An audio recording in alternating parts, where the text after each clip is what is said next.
Ema kanu bantiwi lakpache donc ako ti ako ya yara lare toro joko ma do ya fini quoi. Donc merci ologbo e ko pache fan lóyìnbó tí ma tun e ko wi e li lédè dacha. Ta e ko tẹ̀síwájú le ko. Merci écoutez o. Alors, chers amis de Savais, non, je disais, de Zafais, bonsoir. Bonsoir, chère maman, bonsoir, cher papa, bonsoir, cher grand frère, bonsoir, chère grande soeur. Et vous vous demandez certainement le pourquoi est-ce qu'on est là ce soir. Si on est là, c'est parce qu'il y a des gens qui réfléchissent, des gens qui pensent à notre bien-être. Et si on est là, c'est votre bien-être et c'est à cause de mon bien-être. Nous avons été envoyés par des gens pour vous parler, pour vous sensibiliser, vous parler des comportements qu'il faut avoir, des comportements qu'il faut adopter chez vous, au marché et à l'église, bien évidemment, pour que davantage nous nous portons bien. Je ne vais pas trop discourir parce que je ne comprends pas Idacha, mais je vous dis, vous voyez un carnet dans ma main. Ce carnet, nous allons le distribuer à tout un chacun de vous.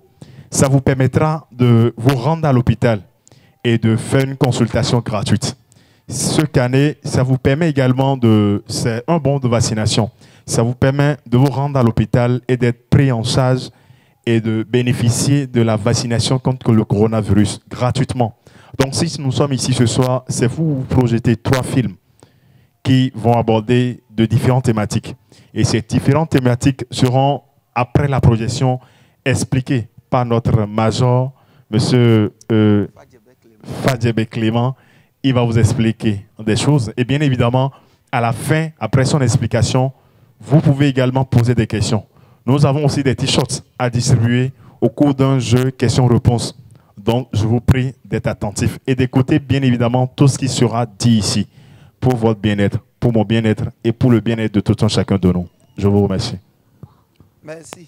Et nous y le bois oui là c'est man oui au délai bon on y wa en bila lei ìjọba Benin ye e mójútó ara ko alapa ni on ko wa ti ka fan fún ni ìlú Zafé li commune Gbomina arrondissement Zafé na mu cha ko che cinéma le ye ke to cha wa ni torí bá ká gbé gbà ìgbésẹ̀ za ká gbé lẹ́rin ìlú láàrin ara wa bá ká gbé ní ká mo rarun e ní che chon wa e donc afọ̀gúgù kò chafọ̀ ìyá wa cha ko a che bi la le ye akofan li nọ̀nà mẹ́ta pàṣẹ kó jí ọmọ chigidi hàn yá bí ẹ̀ bẹ́sẹ̀ ọmọ yìí ni àkọ́ gbégbọn wo títí lọ ṣáà kó fu di ológbó èkejì ọ̀yìnà ọlọ́mọ yẹ́ gba olóbìnrin yan yẹ́ gba néfun ẹ̀ bẹ́ẹ̀ sí bó léfun ìgbésẹ̀ ẹgbẹ́ títí tí o fu bí ọmọ tó mọ lí ìṣòro ẹ̀ ẹ̀kẹta kó jí lípa àrùn kòrónà yé àwí tí ẹ jí ojo tí olómìnira àdéjọ́ àrùn kò sí àlóṣà mú pé arímọ ẹ̀ kò tí wọn arímọ donc lálẹ́ yìí yọ́nì yẹn wá ẹ kó líhun títí hàn àkó pín tíkẹ́ kàn fọyàn pó tí bó jẹ́ wàá lè do tó ọ̀nì yẹn wà tí a kò gábẹ́rẹ́ wọn kò tí lówó mọ̀ ká mọ̀ mọ̀ nílówó àkó gù lọ́fẹ̀ẹ́ fún ni donc èkejì ọ́ bójí àti wọn lẹ̀ kó àbá ní ẹ̀wù kan bí tá a kó bèrè nǹkan lọ́rùn yín tí ọ̀nì yẹn kó wí omi ẹnì yẹn kó fún ìsìn rere lí ń yá àkábèrè hàn ẹ̀ olú ẹ̀ kó gba ẹ̀wù ọ́ donc ìmọ̀ kanú yóò jọ ọ̀sẹ̀ la ẹ̀ àkókò pín àkóyà pé wọn tí kò yà tán merci ètè èkúchẹ́ ikú retí. Mais je dis un truc, mi kinklen nando fongwe, mi kinklen boni tioni man jao, que tioni man jao mi kinklen mi bio mi bouke ne wa gbe mi wa fio, mais ni tek mon boulot, le boni même pompona il faut tomber oui à fois mais je suis sûr que si vous vous impliquez, la pluie ne va pas tomber. Et c'est après que chacun de nous sera chez lui que cette pluie va descendre. Je crois en vous, je crois en Dieu et je crois en nous. Ok, on ní ká mú àdúrà tán ní iye àwa bí fún ẹ òjò kó mọ bàá jẹ lọ ní gbó ká ti parí tán náà kó jí ọyàn òbóbu akọ ti wà á lé tán náà òjò kó wá gbohùn abẹ Ọlọ́run tún abẹ akatún ìwà bí ní ká mú ìfẹ́ pọ̀ mọ́ ti Ọlọ́run tí kò jẹ́ chíche tí ká mọ rí ká mọ janú hàn ká tún ìwà ká ṣe wọn láyọ̀ tí ká padà láyọ̀ bẹ́ẹ̀ sí.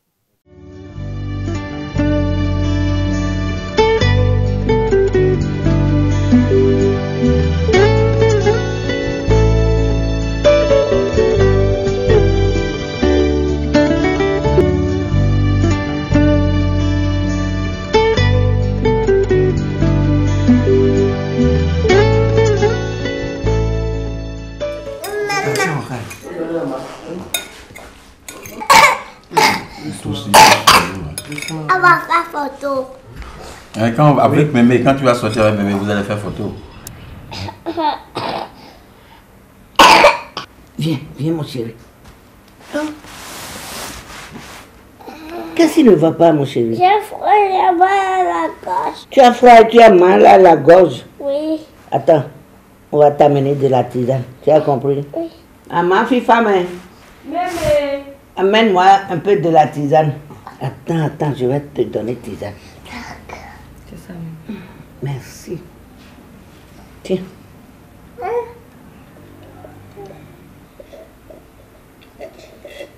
Bravo.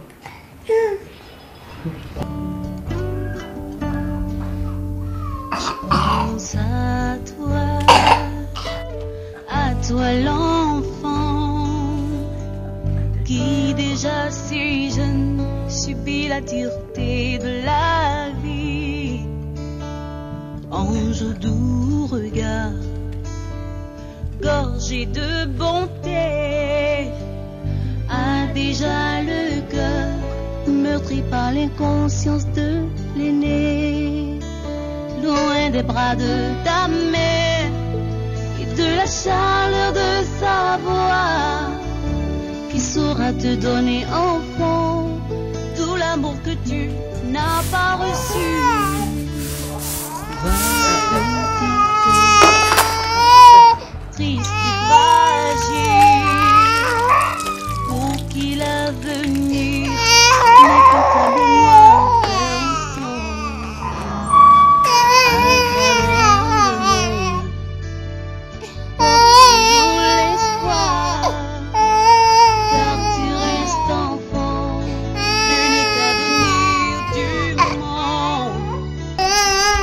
Encore. Je sais que tu Oui, ça va, ma chérie. Ça va. petit enfant, je pense à Ma chérie, ça va. Bonjour, bébé. Qu'est-ce qui se passe? Oui, ça va. Bonjour, Mémé. Bonjour. Calme-toi. Oh, ma petite cochonne. Ça Qui t'a fâché dessus comme ça, ma chérie? Hein? va. je veux te crier du fond de mon cœur. Que Dieu te bénisse et que la vie te sourie.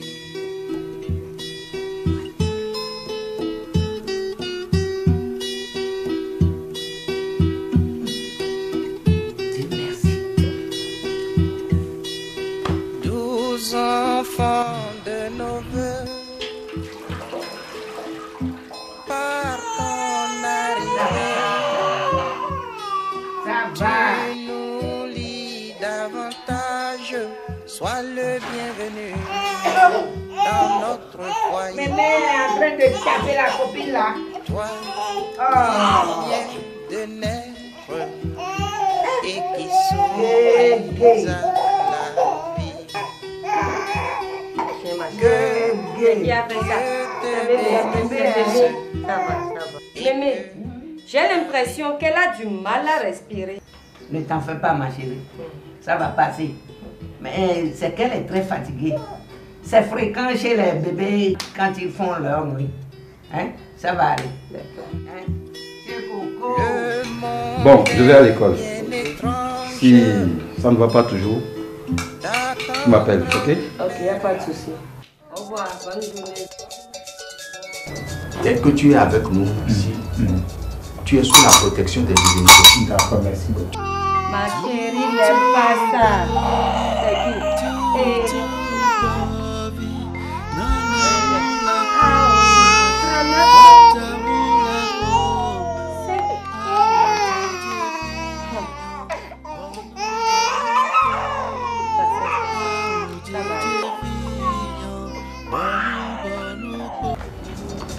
Ah, maman, les ancêtres te souhaitent la paix. Ça fait un bail, hein? Ça va, bébé. Ça va. Peka hovite, mina dwe vodun.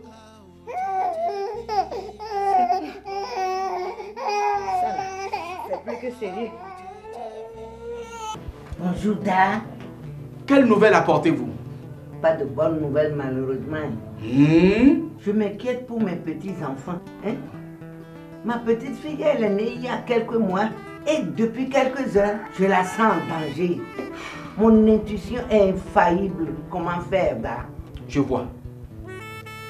Attendez.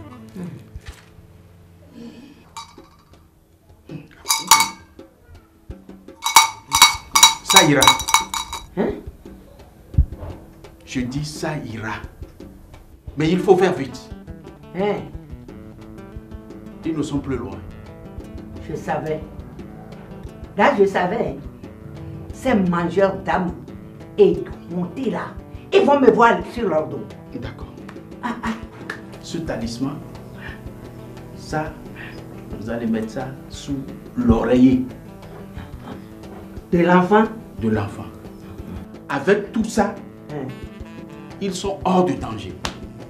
Faites-moi confiance. Merci, Da. Merci beaucoup. Allô, papa Fifamé? Oui, allô? Elle va toujours mal. Hein? Ah bon? En plus, elle chauffe et a du mal à respirer. Même Tété, elle refuse. Je l'amène en même temps à l'hôpital. Ok, je viens. Où allez-vous comme ça? Ma fille va trop mal. Je vais à l'hôpital. Ah bon? Oui. Je vous emmène alors. Ok. Toi qui viens de naître et qui souris à la vie, que Dieu te bénisse et que la vie te sourit. Ça va? Ça va. Aux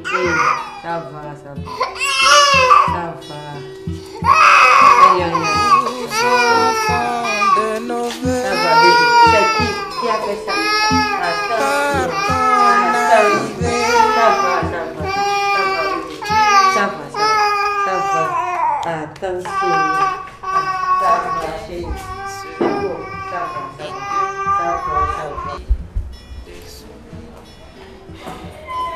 Ah, papa Fifamé. Oui, elles sont où? Avec le major. Alors vous avez eu un bon réflexe en venant immédiatement à l'hôpital. Quant à cette jeune jolie demoiselle, elle fait une pneumonie. Nous allons vous garder pendant quelques jours et bon, ça ira. Merci, docteur. Bon, suivez-moi. Je vous conduis à la salle d'hospitalisation. Alors, installez-vous. Ok, à tout à l'heure.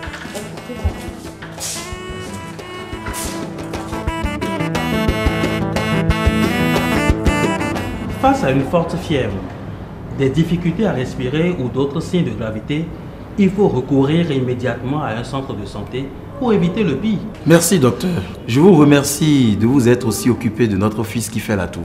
C'est moi. S'il vous plaît, docteur, vous avez parlé tout à l'heure de gravité ou de danger. Pouvons-nous en savoir plus? Très bonne question. On qualifie de signe de danger toutes les fois où un enfant qui est incapable de boire ou de prendre le sein, un enfant qui vomit tout ce qu'il consomme, un enfant qui convulse, un enfant qui est inconscient. Tous ces 4 signes sont des signes de danger pour un recours immédiat à un centre de santé devant l'un quelconque d'entre eux. Pour un bon suivi, je vais vous confier à notre relais communautaire.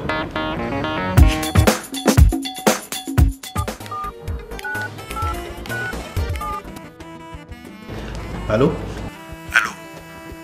Allô? Bonjour, Major. Oui. Est-ce que tu peux te rendre au centre de santé pour me voir? J'ai une famille à te confier. Ok, je serai là. Merci, mon cher. À tout de suite. Ok. Votre fille avait fait une pneumonie. Vous auriez pu l'éviter en étant plus attentif. Prenez bien soin de l'enfant et de son grand frère que j'ai soigné hier. Si vous n'avez plus d'autres questions ou d'autres préoccupations, alors je vais vous libérer. Merci, docteur. D'accord. Notre relais communautaire passera à la maison vous assister. Merci.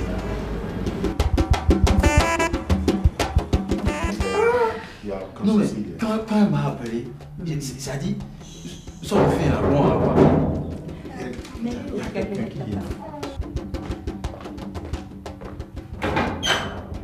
Ah, Toto. Oui. Comment vous allez? Oui, ça va, vous allez bien? Oui. Ah, d'accord. Bonne arrivée, Toto. Merci beaucoup. Vous allez bien? Oui. Très bien. Alors, les activités, ça va, il faut saluer. Ça va bien? Ok. Merci beaucoup. Merci, oui. Alors, vous allez bien? Ça va. Et le bébé, elle va très bien? Oui, c'est bien ça. D'accord. C'est bon.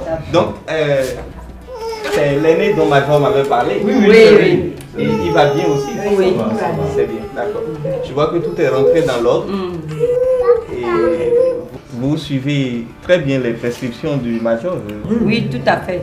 Nous suivons religieusement les prescriptions du Major. Et Mémé est désormais notre Toto maison. Ah, Mémé. C'est elle qui nous rappelle les heures de prise de médicaments. Ah, c'est important ça. C'est vraiment important. C'est très important. Merci pour vos conseils, Toto. Je vous en prie. Désormais, nous ferons plus attention. C'est ça, c'est ce qu'il faut faire. Il faut faire plus attention. Merci beaucoup. Bon, si vous n'avez pas d'autres soucis, bon, je vais demander à partir. D'accord. Et surtout, n'hésitez pas à me faire appel en cas de souci. D'accord? D'accord. Je reste à votre entière disposition. Merci. Merci beaucoup. Bye bye. Merci d'être passé. Bye bye. À la prochaine. Oui, à la prochaine. Soubi.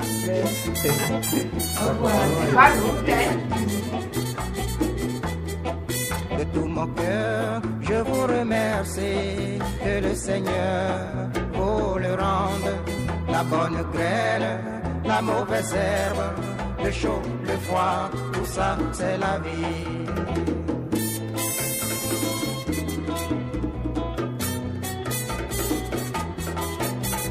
Toi qui m'avais passé et attendu le doigt vers moi, toi qui m'as entendu parler et a dit ton avis.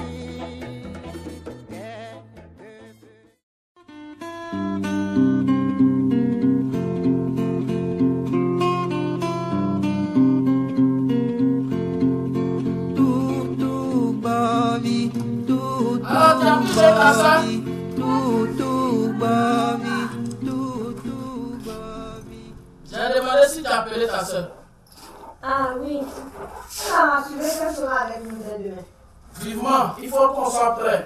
Trouver quelqu'un pour veiller sur le garçon et la maison quand il sera à l'hôpital. Ne t'inquiète pas, tout ira bien. Et maman, elle revient quand? Elle est mécontente. Elle sera là d'ici à là. Elle a appelé ce matin pour me dire qu'elle est déjà en route. Mécontente? En rentre quoi? Paraît-il qu'elle n'est pas aussi sage que les femmes que tu fréquentes à la maternité. Tu as bougé ses tisanes et la plupart de ses recommandations te sont sorties par l'autre oreille. À ce soir, beaucoup. Bonne journée. Merci, chef.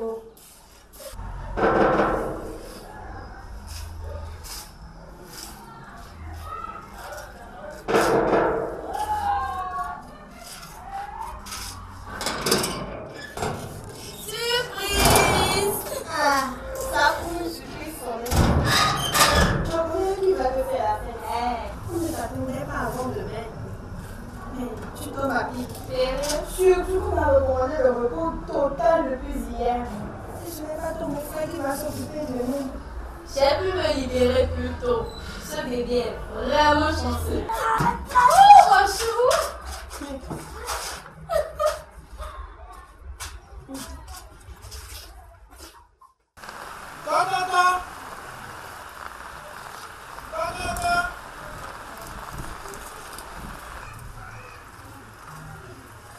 Bonjour, ça va?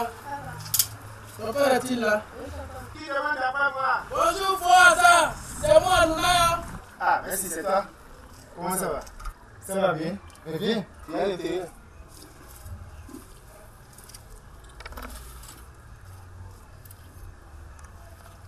Alors, comment va? Et ta femme? Oh, Faux, ça va. Même si les temps sont durs.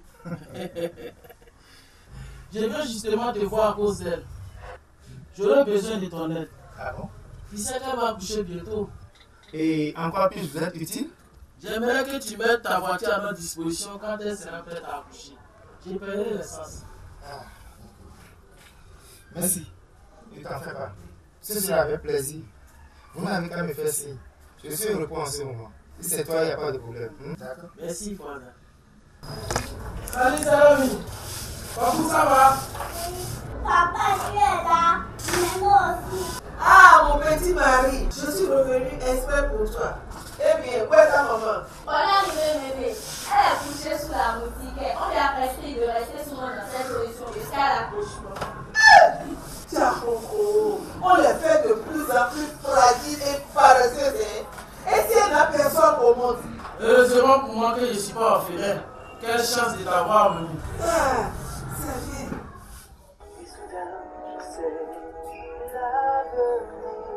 C'est éclairé, je devine dans ce regard que le voile enfin s'est levé. Septième.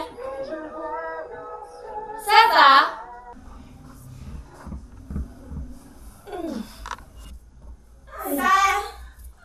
Septième.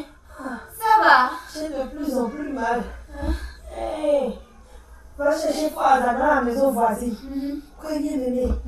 D'accord. Hey.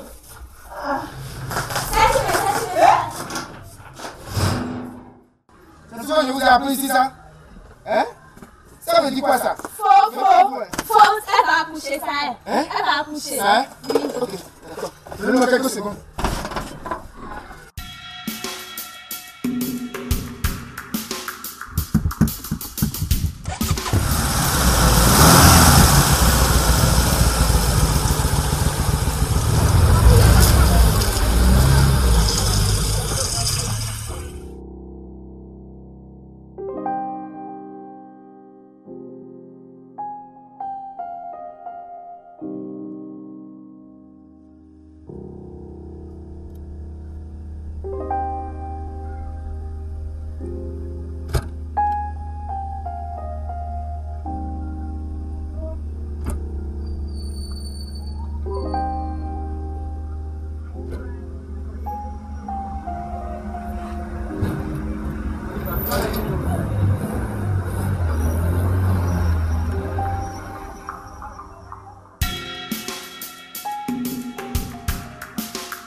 a commencé, il faut qu'on s'y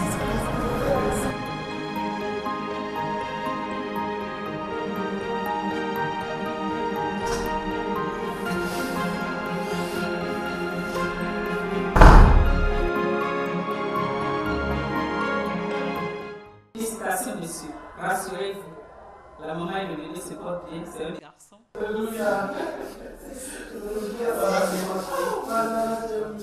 Tenez pour une tasse.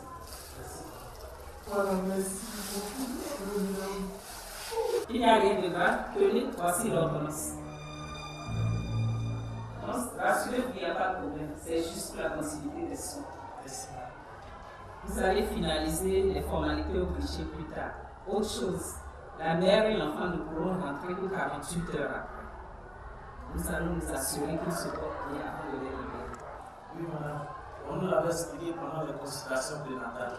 Merci beaucoup. Merci beaucoup, madame. C'est bien, ça c'est très bien. C'est bien, je vois que tu as retenu la leçon. Les débuts doivent être nécessaires. Toi qui viens de naître et qui souris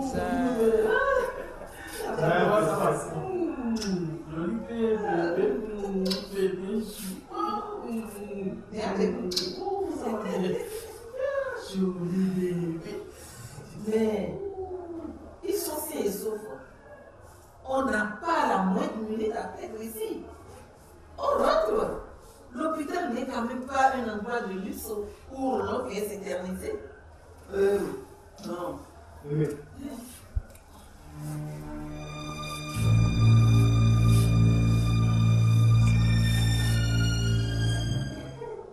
Vous avez raison. Partons vite, sinon il y a d'autres factures. C'est ça.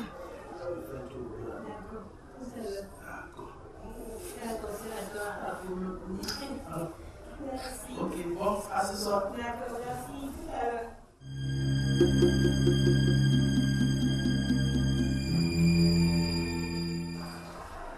Sonny, on rentre.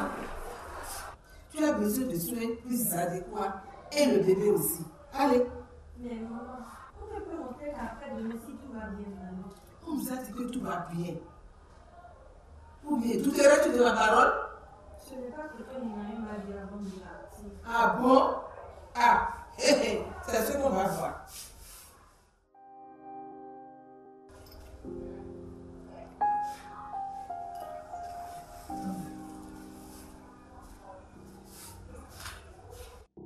Lève-toi.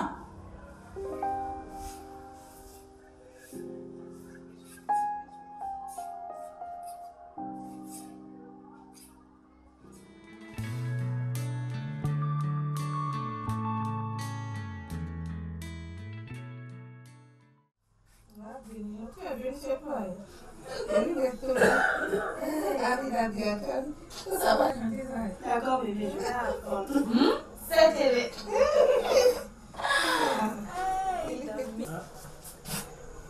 Que faites-vous à la maison? Qui vous a autorisé à quitter la maternité? Yo.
Elle est hors de danger. Je croyais vous avoir averti que vous ne devez pas partir avant 48 heures. Vous avez mis la vie de votre femme inutilement en danger. Votre bruit a fait une hypertension artérielle. Je laisse le médecin vous expliquer les complications. En effet, cela est fréquent chez les femmes qui ont développé une hypertension artérielle sur grossesse. Ce sont des femmes donc à surveiller de près après l'accouchement. Le fait qu'elle n'ait pas respecté les 48 heures d'observation après l'accouchement à la maternité a provoqué des complications. Ça aurait pu être pire, mais ne vous inquiétez pas. Ne vous inquiétez pas. D'ici quelques jours, elle pourra quitter la maternité. Pardonnez-moi, c'est ma faute. Et ça ne va plus se répéter. Merci.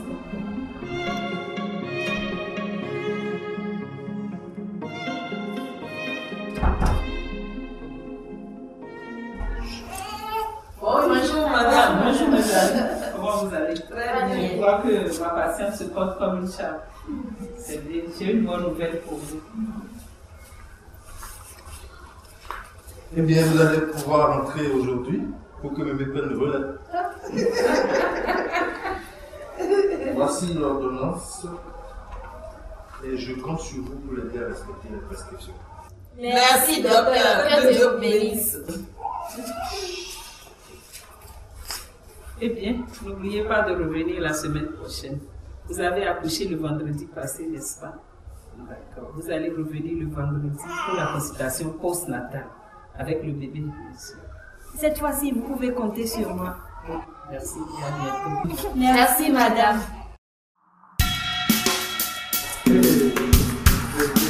Comment ça va? Ça va?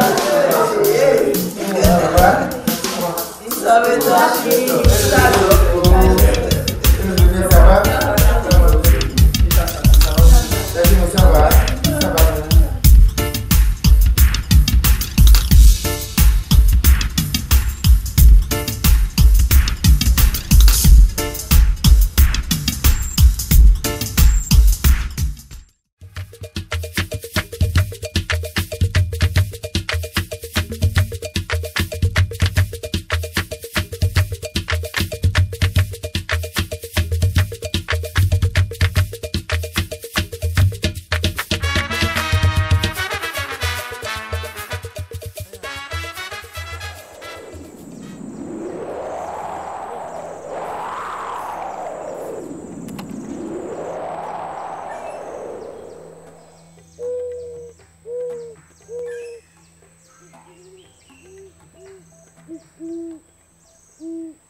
Èpè kì í mú pẹ́pẹ́yẹ tí pẹ́pẹ́yẹ bá mi òkúta omi ló máa fi ṣu. Apá ayé apá ọ̀tá, ọ̀tá ilé ni, ọ̀tá òde, ọ̀tá ibi iṣẹ́, oṣù àjẹ́, ẹlẹ́bọ lóògùn, apá wọn kò lè ka ọmọ látẹnu ìní yìí lọ.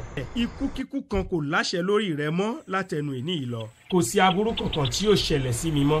Látòní lọ kò sí aburú kan tí yóò ṣẹlẹ̀ sí mi mọ́. Gẹ́gẹ́ bí ẹyẹ tó ń fò jìnnà bẹ́ẹ̀ náà ni àwọn ọ̀tá rẹ yóò máa jìnnà sí ọ. Gẹ́gẹ́ bí ẹyẹ tó ń fò jìnnà bẹ́ẹ̀ náà ni àwọn ọ̀tá mi yóò máa jìnnà sí mi.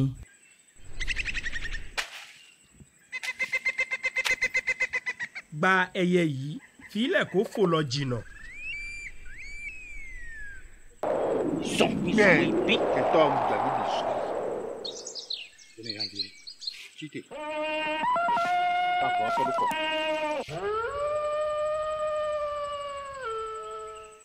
Igbá ni wọ́n ń pa ẹnìkan kì í palẹ̀. Ikú kíkú kan kò láṣẹ lórí rẹ mọ́ látẹnu ìní yìí lọ.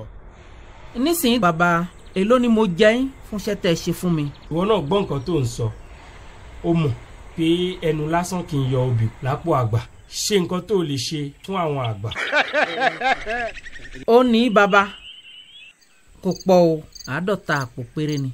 Gbogbo eléyìí. Ṣùgbọ́n ìlú le nísìnyí o, ẹ gbà fún mi bẹ́ẹ̀. Ó ti dolóríire, ó ti dolóríire, máa lọ, máa wẹ̀yìn kó tó jáde kó nínú igbó yìí. Ẹ ṣeun bàbá. Bá mi gbáṣọ mi.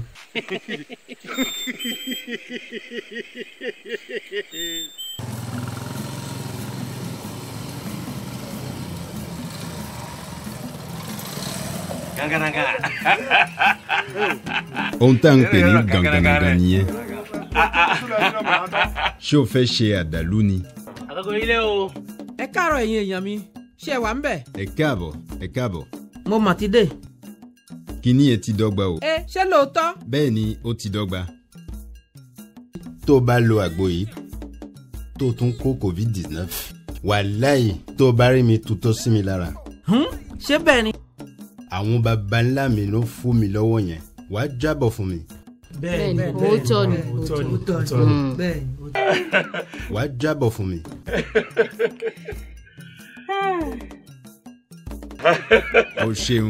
O ṣeun, àlọ́ rẹ o.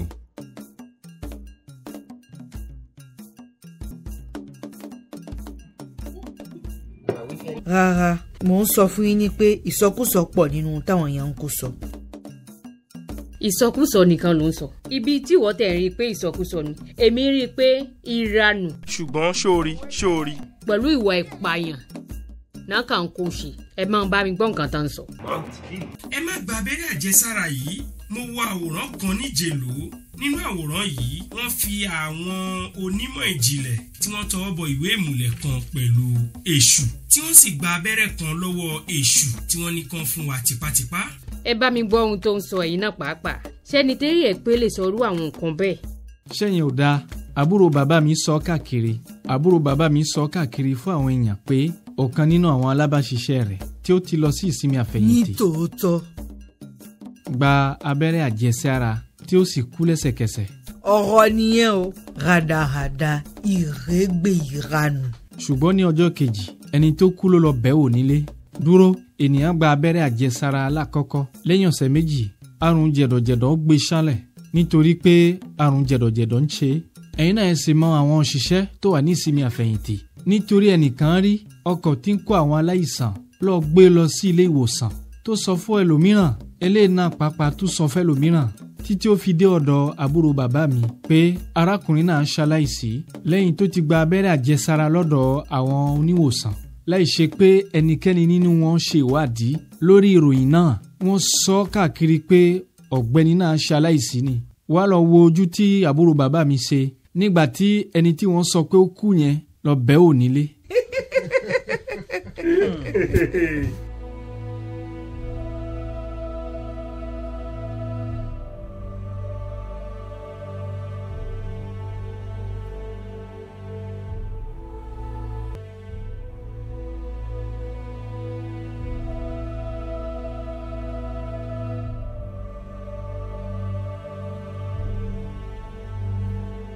Táwọn ọmọ bá wálé gbé fún wọn.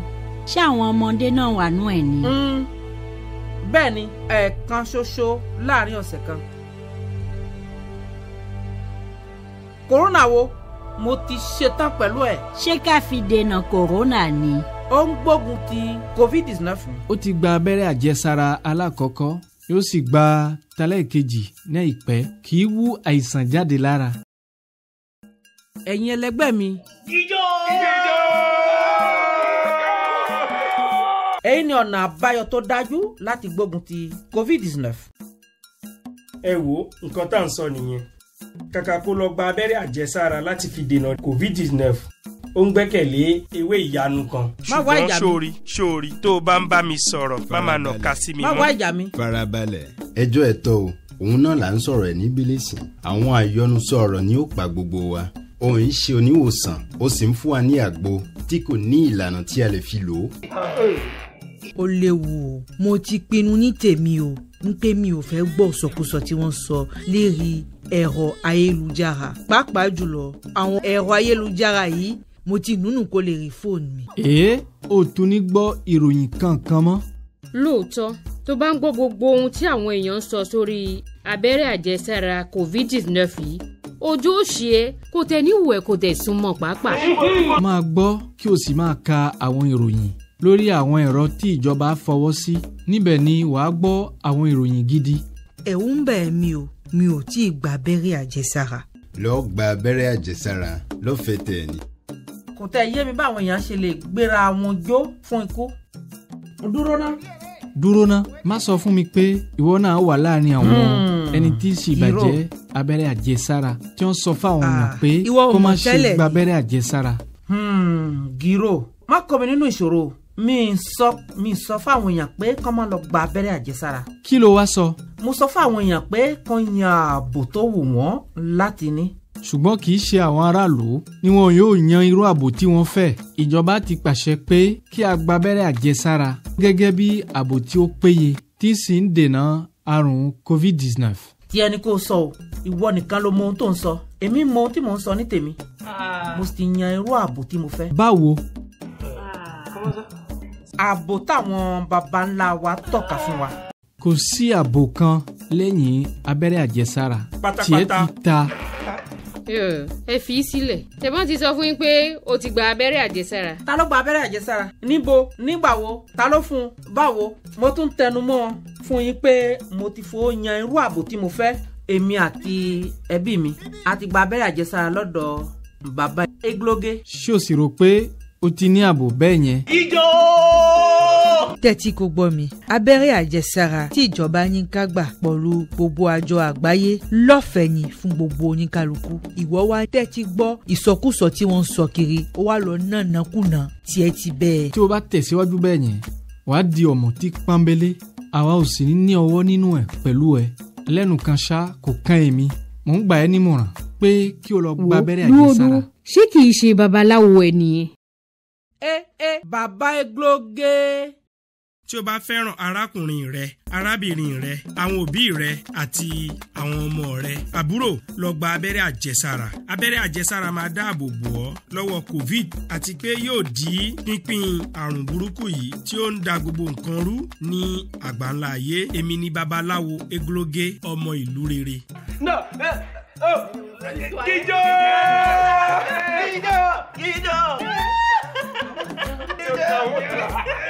Allô bàbá. Allô? Èmi Fancy ni o. Fancy, báwo ni? Rárá o bàbá, kí ló ń ṣẹlẹ̀? Kò tún yé mi mọ́. Rárá bàbá, lẹ́yìn ètùtù tẹ́ ẹ ṣe fún mi, ẹ sọ fún mi pé èmi àti àwọn ẹbí mi àti gba abẹ́rẹ́ àjẹsára láti dáàbò ra wa kúrò lọ́wọ́ COVID-19. Nísìnyí mo wá rí lórí àwọn ẹ̀rọ ayélujára tẹ́ ń sọ fún àwọn oníròyìn ilẹ̀ yìí pé káwọn èèyàn lọ gba abẹ́rẹ́ àjẹsára. Ṣé ó dá ẹ lójú pé mo sọ bẹ́ẹ̀? Mo ní kó má gba abẹ́rẹ́ àjẹsára. Èmi ò sọ bẹ́ẹ̀ o. Tó kí lẹ wá sọ nísìnyí báyìí? Èmi mo sọ pé o ti ní ìdáàbòbò lọ́wọ́ àwọn iṣẹ́ ibi pẹ̀lú àtìlẹ́yìn àwọn baba ńlá wa. Mo sọ̀rọ̀ nípa ìdáàbòbò, mi ò sọ̀rọ̀ nípa abẹ́rẹ́ àjẹsára. Ká dáàbòbò ara ẹni kò ní kí o má lọ gba abẹ́rẹ́ àjẹsára láti fi wà ní ìlera tí ó péye àti àwọn ará àdúgbò rẹ pàápàá jùlọ àwọn ará ìlú tó kù. Tó bàbá, kí ni ká ṣe sí àwọn àyọnusọ ọ̀rọ̀ tá à ń gbọ́ lórí abẹ́rẹ́ àjẹsára yìí?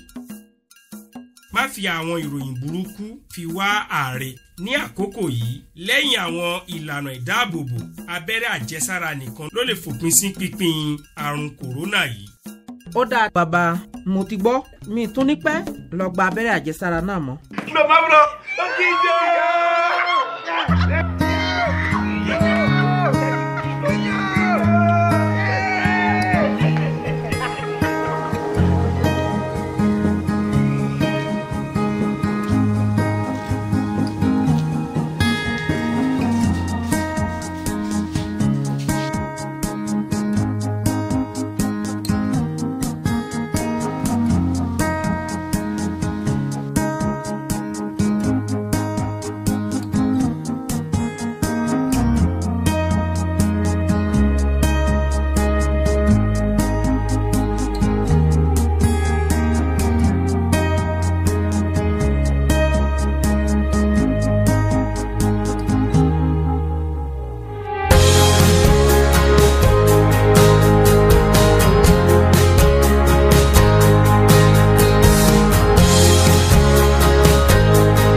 Bon, je suis sûr que personne m'entend ici, alors je vais laisser la parole à notre major qui va essayer d'échanger avec vous. Et sachez que moi et toute mon équipe, on est content.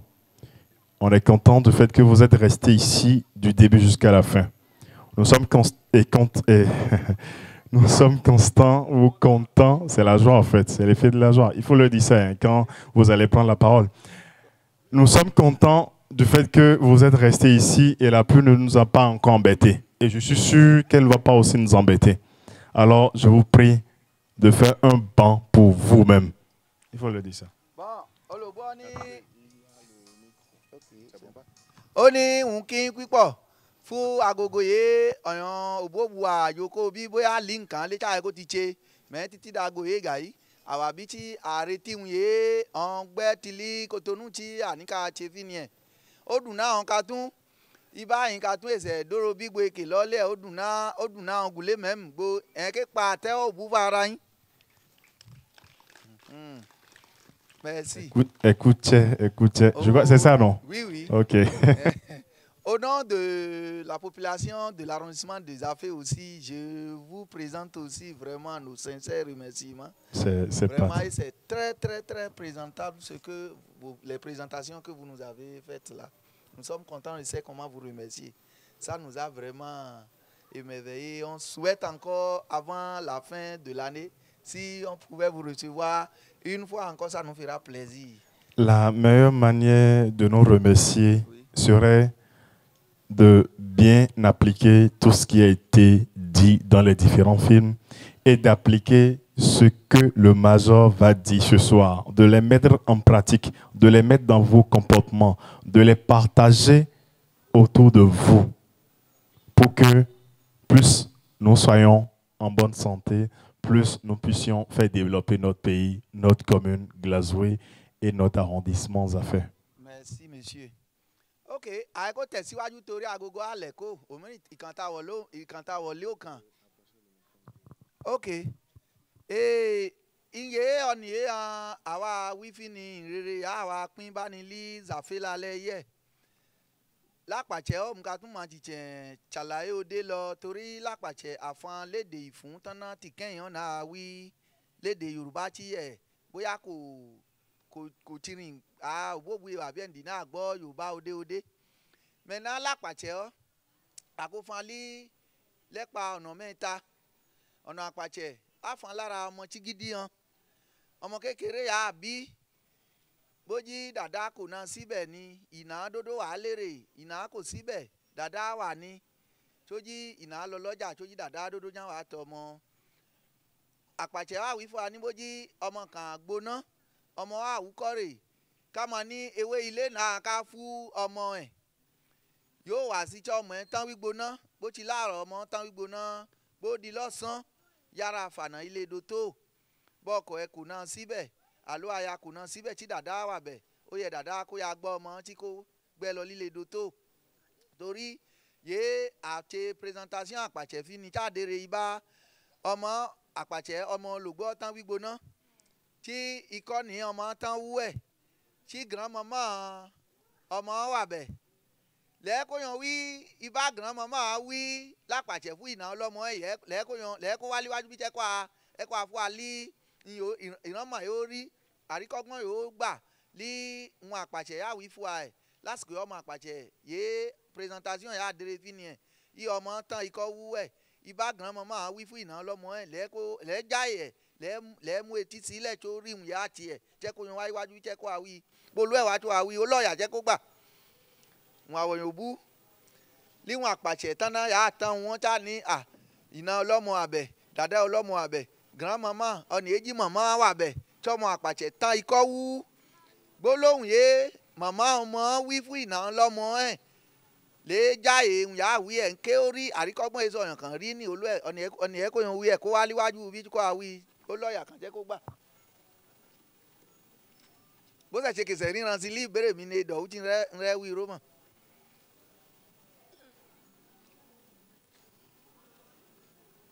èkè ríran sí ni ní èké yan wíde ni ọ̀lẹ́ kó wá wájú bí tẹ́ kó àwídé láàrẹ̀ tí ń gbọ́. àbí èjọ tí ń wí nkẹ́ jálẹ̀ tí ń wá lí kẹsí hàn ni ń wá lí bèrè hàn ni.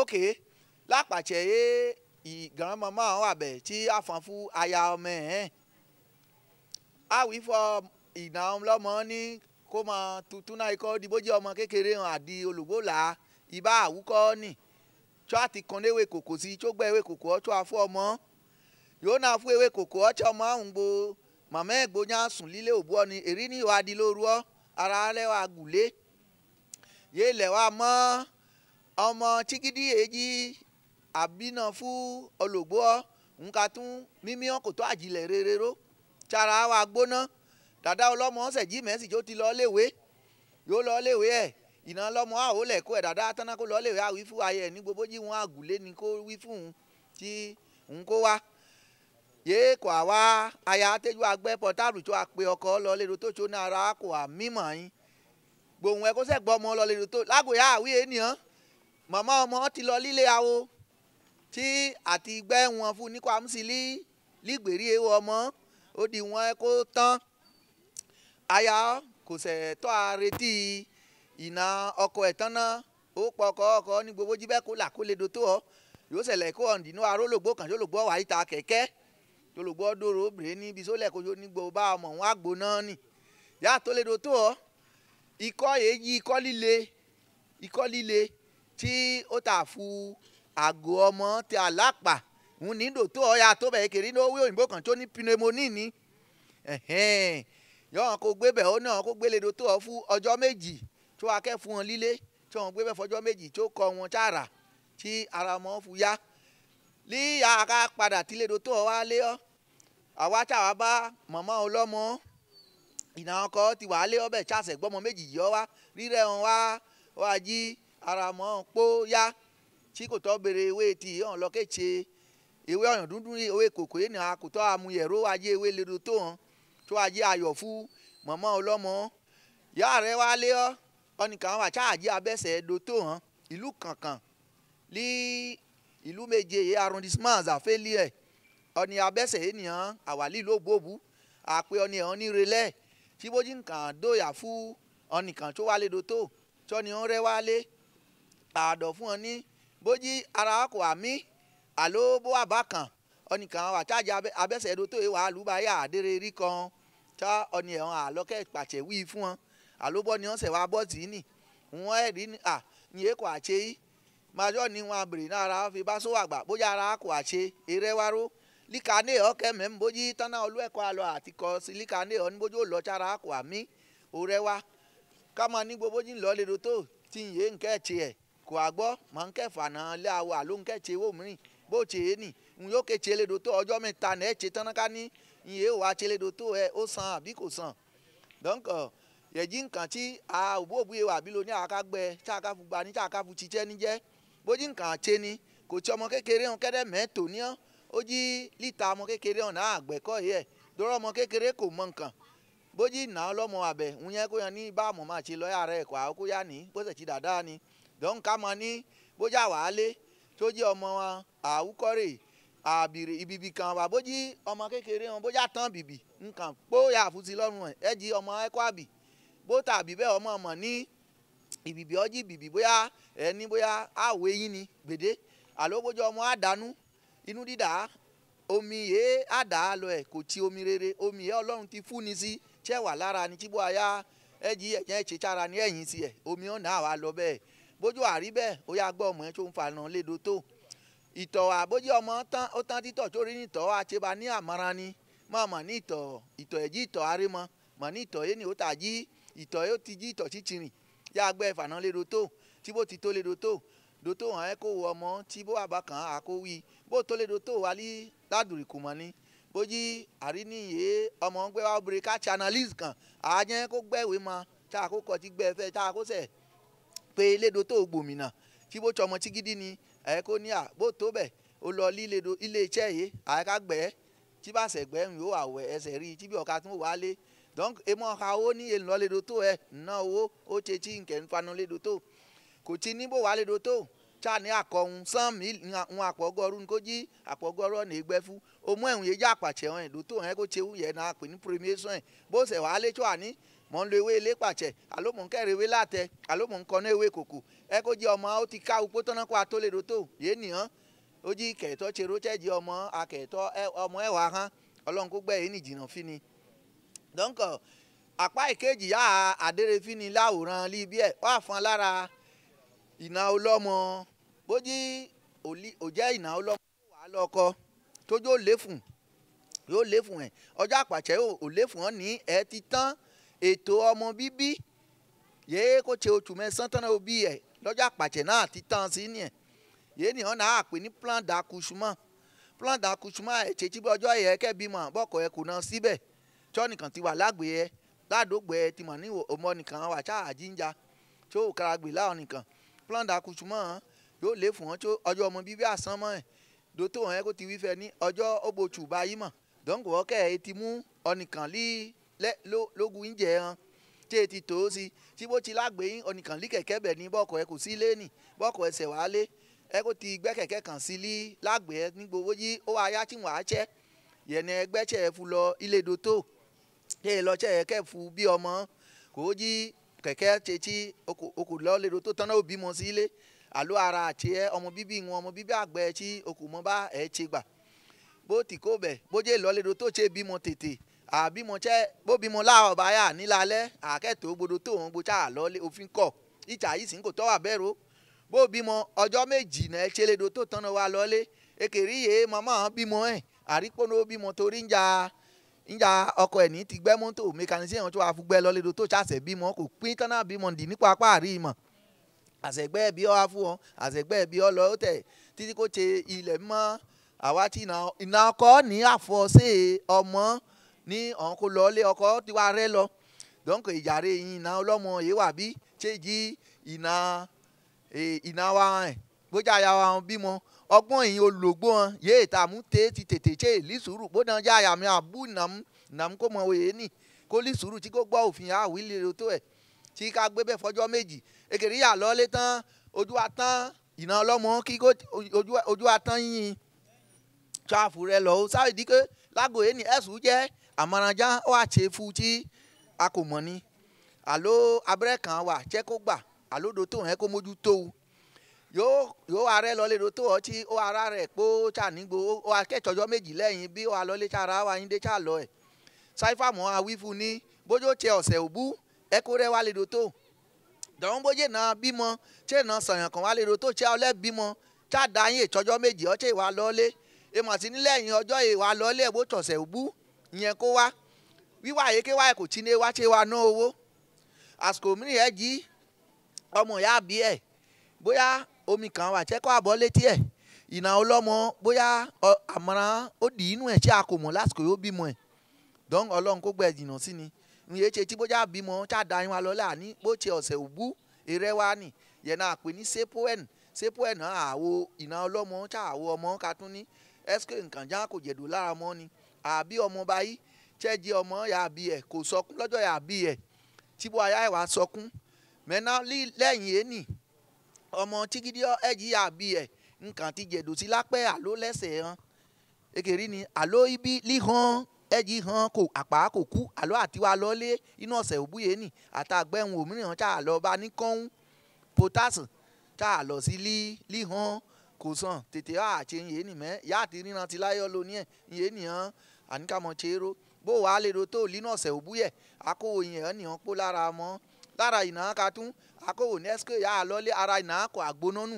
àló yà á lọ́lé ǹjẹ́ ìná kọ ànúbá náà táàkì ní etí tá à ní bójú bímọ tó tọ̀sẹ̀ òbú eré wa ó ní lẹ́yìn ọ̀sẹ̀ òbú rẹ̀ àtọ́fù randevú ọ̀sẹ̀ òbú ró tẹ̀ di ọ̀sẹ̀ kejì ìná ọlọ́mọ ẹ̀ wá tí wàá lí oṣù òbú àbùbọ̀ ìná ọlọ́mọ ẹ̀ rẹ̀ wá ró bó ti kó bẹ̀ ìmọ̀ náà ọmọ bíbí ọmọ chigidi àbí lóní tó wà á yẹ̀yẹ́ sí ẹ̀ tó ní ọmọ kó lé ọ̀sẹ̀ méjì àkógú abẹ́rẹ́ àpàchẹ̀ tapá ndìnnàyàn pò mọ́ tá àgú fọ́mọ kékeré wọn mọ̀ abẹ́rẹ́ apá ẹ̀ kó mọ yèé ṣe tá àgú ọ́ ni abẹ́rẹ́ apá torí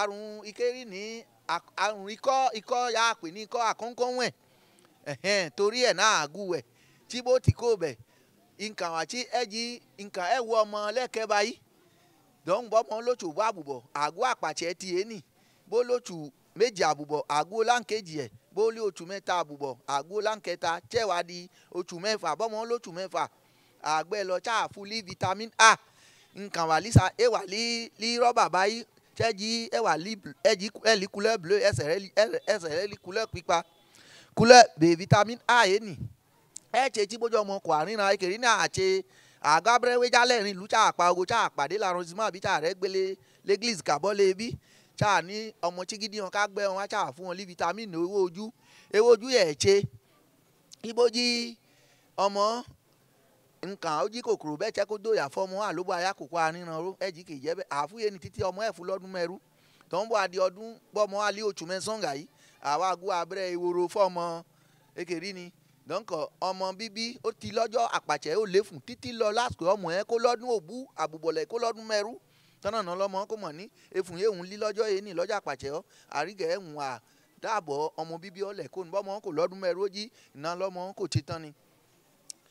líye ènìyàn àtọ́ ní lí ìkérí yá àdèrè fi ni ẹ̀ yá bí ọmọ tán èkérí níye àgbẹ̀ ọmọ tọmọ ó sọkún lápàṣẹ lí bí àbímọ tá àpò àgbọ bí ẹ àgbẹ ọmọ tá fún sí nínú ìnà ẹ àbí àkòtse bẹ́ẹ̀ bójá àtse bẹ́ẹ̀ lè do tó àmì kan ní ojí sáífà mọ tiẹ màmá yẹ bímọ ẹ bá bí ọmọ tóróró tó wá láyé bí tọ́nà káwa ké ìhàn ekèrí ní àgbẹ ọmọ tá fún sí nínú ìnà lí ìsinimá hàn bí àmì àti ẹ àmì ènìyàn àfọ̀ ní ọmọ ẹ kó yìn wá fún ìnà oye yín ni tí lápàtẹ àfu ọmọ lọmọ àpàtẹ àṣetán àwọn agbẹ fún ìná tórótóró já ó tán ọmọ fúfú ìná ọmọ ìná tán mú fọmọ ni ọmọ àpàtẹ ọmọ àmú ẹ yéé ni a ní ọmọ bójá àrùn wíníwíní ọmọ kékeré ìrùn ẹ ọmọ kò tọrọ àrùn ọrọ ni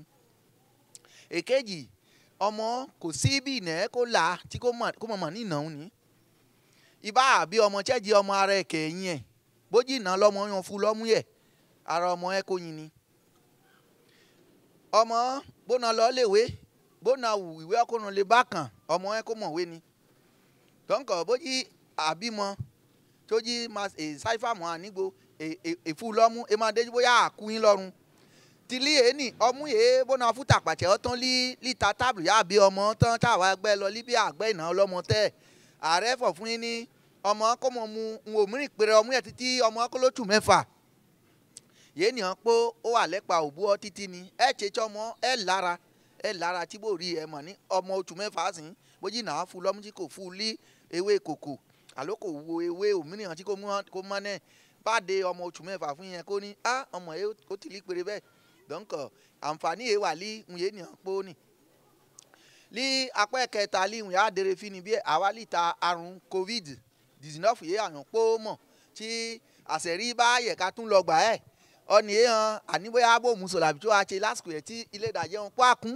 àbí ń jà tí bó lọ ànígbò náà bó ti hàn mú àló tàǹbó ṣàárẹ̀ tàǹbó ṣàjẹ ṣàṣe mọ́ yò ọ̀nì yẹn tẹ̀ náà rún iṣẹ́ hàn pé títí wàá fún ni lánùú sẹ̀fẹ̀rẹ̀ eríkọ àrùn hàn já ṣe tí ojú ọ ṣe ni ni àkàtún ìrìnàjẹ́ tó hàn lápàṣẹ ndéǹdè ojú ọ ṣe ni yálà yẹ ká má láyé ẹ̀ ǹdí ní àpò àárín ran sí ni àníyé Gabriel díbàwà ṣàyẹ ọ̀nìyẹ ti Gabriel ọ̀sìn àkòwé bímọ dì nípò apá àti Gabriel àṣẹ àrí àǹfààní olùgbòye náà jí abọ́ni tẹ́kàn náà ewé ọ̀ràn dúdú tí olùgbò ọlọ́tẹ̀ tó kàn léwé ọ̀fun ó gbẹ ọ̀lọ́nu kó inú gbó lábẹ́ igi léyìí tó joko líta igi òchè tó náà ṣe ń pọ̀ ẹ̀ dì ní finalement abẹ́rẹ́ ọjà wa parí ẹ̀ nímọ̀ donc líta covid ọ̀nìkan kó mọ́tọ́ lọ tí kárù yín jẹ́ ó ní gbèdé bó Gabriel èkú sẹ̀fó ìgbọ́ ni bí tẹ̀kọ̀ àkókò pẹ́ kẹ̀pẹ́ ekeri ni donc merci mandoro betono ti boje yin kan Ọlọ́run nǹkan lebre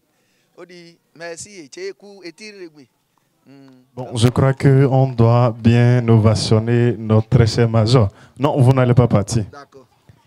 Et il faut leur demander s'il y a des gens qui ont des questions à poser. C'est ça. Je leur ai déjà demandé ça. Et personne n'a de questions. Non, bon. Ils vont au moins une minute réfléchir si c'est qu'ils vont demander. Ok. Donc, bani kan li bere kan li ye nwi lo ti li won apàṣẹ adere fini ti li ta ọmọ chigidi han ba ìgbésẹ̀ ẹgbẹ́ atawa wa ta ina ọlọ́mọ efun lili ti lọ fọ́jọ́ ọmọ bíbí kana àrùn corona mẹ́ta ènìyàn boyan kan li bere kan li un ye han ààrẹ tí olú ẹ yára òjò ọta àṣẹpọn ebi ka tún ṣẹta la torí mọdé wọn aláhùn wa.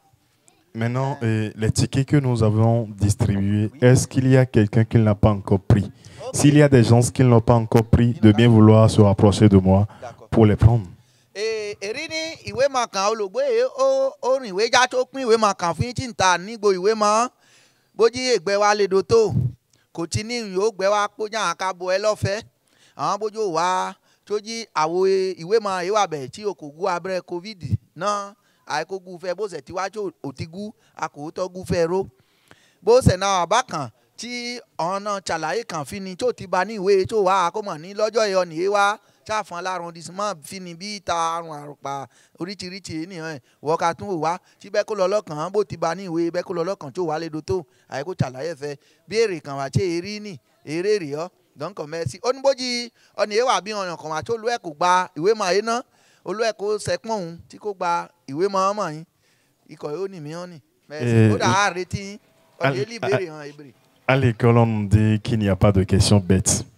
Alors, peu importe la question que vous avez, je crois que c'est le moment, c'est une occasion de les poser.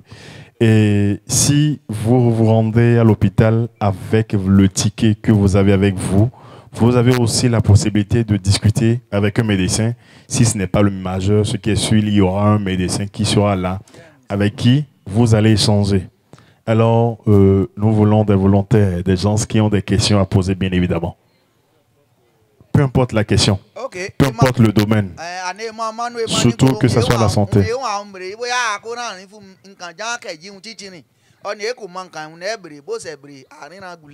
Que la personne vienne devant. Bon, applaudissez pour lui. Je crois que c'est le premier à se lever. Bonsoir monsieur, venez ici s'il vous plaît. Vous allez vous présenter et votre nom et la question que vous avez. Écoute, Woma akwemli idosa dainde ube ọmọ ìzàfẹ́ ni ìbèrè wà ń bèrè ọ́ nísìnyí ọ̀yà àmọ́ àwòrán ká àmú hàn ni ọ́ mọ́kiri kàn wà bẹ̀ tí ó dé wọ́n àní mọ́kiri kò láti ọ́ dé bá ní mọ́kiri kò wọ́n ra rùn wọ́n rè ìbèrè wà bèrè ọ́ ni. On doit l'ovationner bien évidemment. Oui. Merci. M'enfou omi iye ologbo dende ube brilisi par rapport lára ọmọ kékeré èdè ìkérí káṣínéètì àyàn kúròchá ní kò sàn ní ọmọ kékeré kó dé wẹ̀. Èkèrí ní abẹ́rẹ́ covid ọ̀yọ́ náà wá pọ́n àní lápàṣẹ àná abẹ́ fún wọn ká tún kò ogún lápàṣẹ tọ́nà ogún lásìkò ẹ̀ tó jọ abẹ́ fún ẹ̀ jí efun ẹ̀ ti lí péré oṣù mìírin ẹ ti wọlé oṣù mẹ́rú mẹ́fà láìkó tánná ọjà abẹ fún tó gù mẹ́ná ọmọ chigidi hàn ọ̀yẹ̀ hàn bá àti ní ọmọ chigidi kò lẹ́ẹ̀chẹ̀ ní ó jọ fóòmù ní ayé kẹtò wọn sí ẹ̀ torí ọmọ chigidi ibà ní ó lé ẹ̀bùkàn ọlọ́run ti fún lẹ́bùkàn tí bí kò jí ó bò kó a yín dé ibà ní bá gbẹ ọ̀yàn ogún ọ̀yàn ọgọ́rùn lìsín àní dìípù sàn nínú ọ̀yàn gọ́rù yé ni ọ̀yàn máa ẹ́ kó yan lí àrùn yé ọ̀yàn máa lé lọ́gọ́rin ìbọn kó yan líu tẹ̀kọ́msá dọ́nkọ̀ bónú ọjọ́ ọmọ kékeré kan tó gbà á ní ibà kó dóyà fólùgbùgbà ẹ̀ kẹ̀ dóyà fọmọ chigidi bẹ́ẹ̀ ìyẹn ṣe chá ní ọmọ kékeré kó mọ déwu nì èkejì ọ́ bó tí ọmọ kékeré déwu èkè mọ̀ ní àmì ọmọ kékeré kò pọ̀ tí ẹ kó àfun mí ibà olùgbọ́ ẹ̀mí gbà ẹ̀ èkè rí ni mẹ́ bójí ọwọ́ wíwẹ̀ ọ lásìkò kan pótó àtsọwọ́ olólẹ́yìn dèrè iná ọlọ́mọ òjẹun rè àló àwòsèjẹ rè ọmọ ẹ̀ tuntun gbẹ pókẹ́ dànù àló mọ́ kọ̀ọ̀kan bá ní kọ́kọ́rọ́ èkún wọn àló bí òmò ní ńlọ́sìn tí ọ̀yàn pọ̀ tí n kò gbé lógo ọ̀yàn pípọ̀ tí n sọ́ láàrọ̀ ọ̀yàn pípọ̀ tó wàá tó ti gbọ́ ọ̀chẹ́ tó fu wọ́wọ́ tó ọmọ ẹ̀ ká tó rí ní ó charé mọ́ ilẹ̀ tó ti ṣe é fu bẹ́ẹ̀ ó ṣòro ní ọmọ kékeré ènìyàn kágbá nìyẹn ṣe tí àná ọmọ kékeré hàn kó mọ lo ìkásìnlé ọjọ́ nítorí ìdábọ̀ produit àmúsí kásìnlé ẹ̀ jẹ́jẹ́ àmú compose ẹ̀ ìdìkan wa èkèrí ní kásìnlé yà dèrè fún wa lí láwòrán yà dèrè fún níbí ẹ̀ kò tí yà àkẹ́rà lí pharmacy hàn ẹ̀ mọ̀ sábà ìdí pé àkàtún atsọ yé ta ẹ̀ hàn àná kò tá àwọ̀ lẹ́nu báyìí hàn bánu gbẹ wà àkóyọ̀ ń ṣe kásìnlé tí yé ni hàn àkàrà gbìlẹ̀ jẹ́ kóyọ̀ fọ̀wú títí sá àkàtún àdèrè fún ni níbẹ̀ sáwọ̀ sáwọ̀ lójóhùn tí bó sẹ̀gbẹ́ ẹ̀rẹ́gbẹ́wu ẹ̀kẹsẹ̀ gbọ́wọ́ yóò mú tọ́nà bá àmú káṣíndé ọ sí gbà àtàdé ẹ̀fín ni ó máa mú ọ ẹ̀ pọ́n ìdíyé tàbí ọ gbígbín rí hàn tó wàá mú pọ́n bóyá lásìkò yóò àmọ́ ọkàn gbígbín rí hàn ò ti gbẹ́ kòkòrò covid tí ẹ̀ ń pọ́n tí lásìkò yẹ ọmọ ẹ̀ ò gbẹ́wu wà á charí mọ́ báwu ò ti fún un lárùn hàn mẹ́sì ó dé ìrìn tí mò ń ṣàlàyé fún yín líbẹ̀ ọ́ ni. Nous allons prendre deux autres personnes qui ont des questions à poser. ó bọ̀ ọ̀yàn méjì róbọ̀ nìkan lé ìbéèrè kan ọ̀yàn méjì olókìrìyàn ti wá mọ́mọ́ nǹkan tún mọ́ ọjọ́ tí kò jí àwọn olókìrìyàn dódó mọ̀. Je crois que vous vous adressez à nos mères qui sont là. Oui, oui, non, qu'à aussi se prononcer. Exactement. Bon, applaudissez pour la première femme qui se lève. Maman, bonsoir.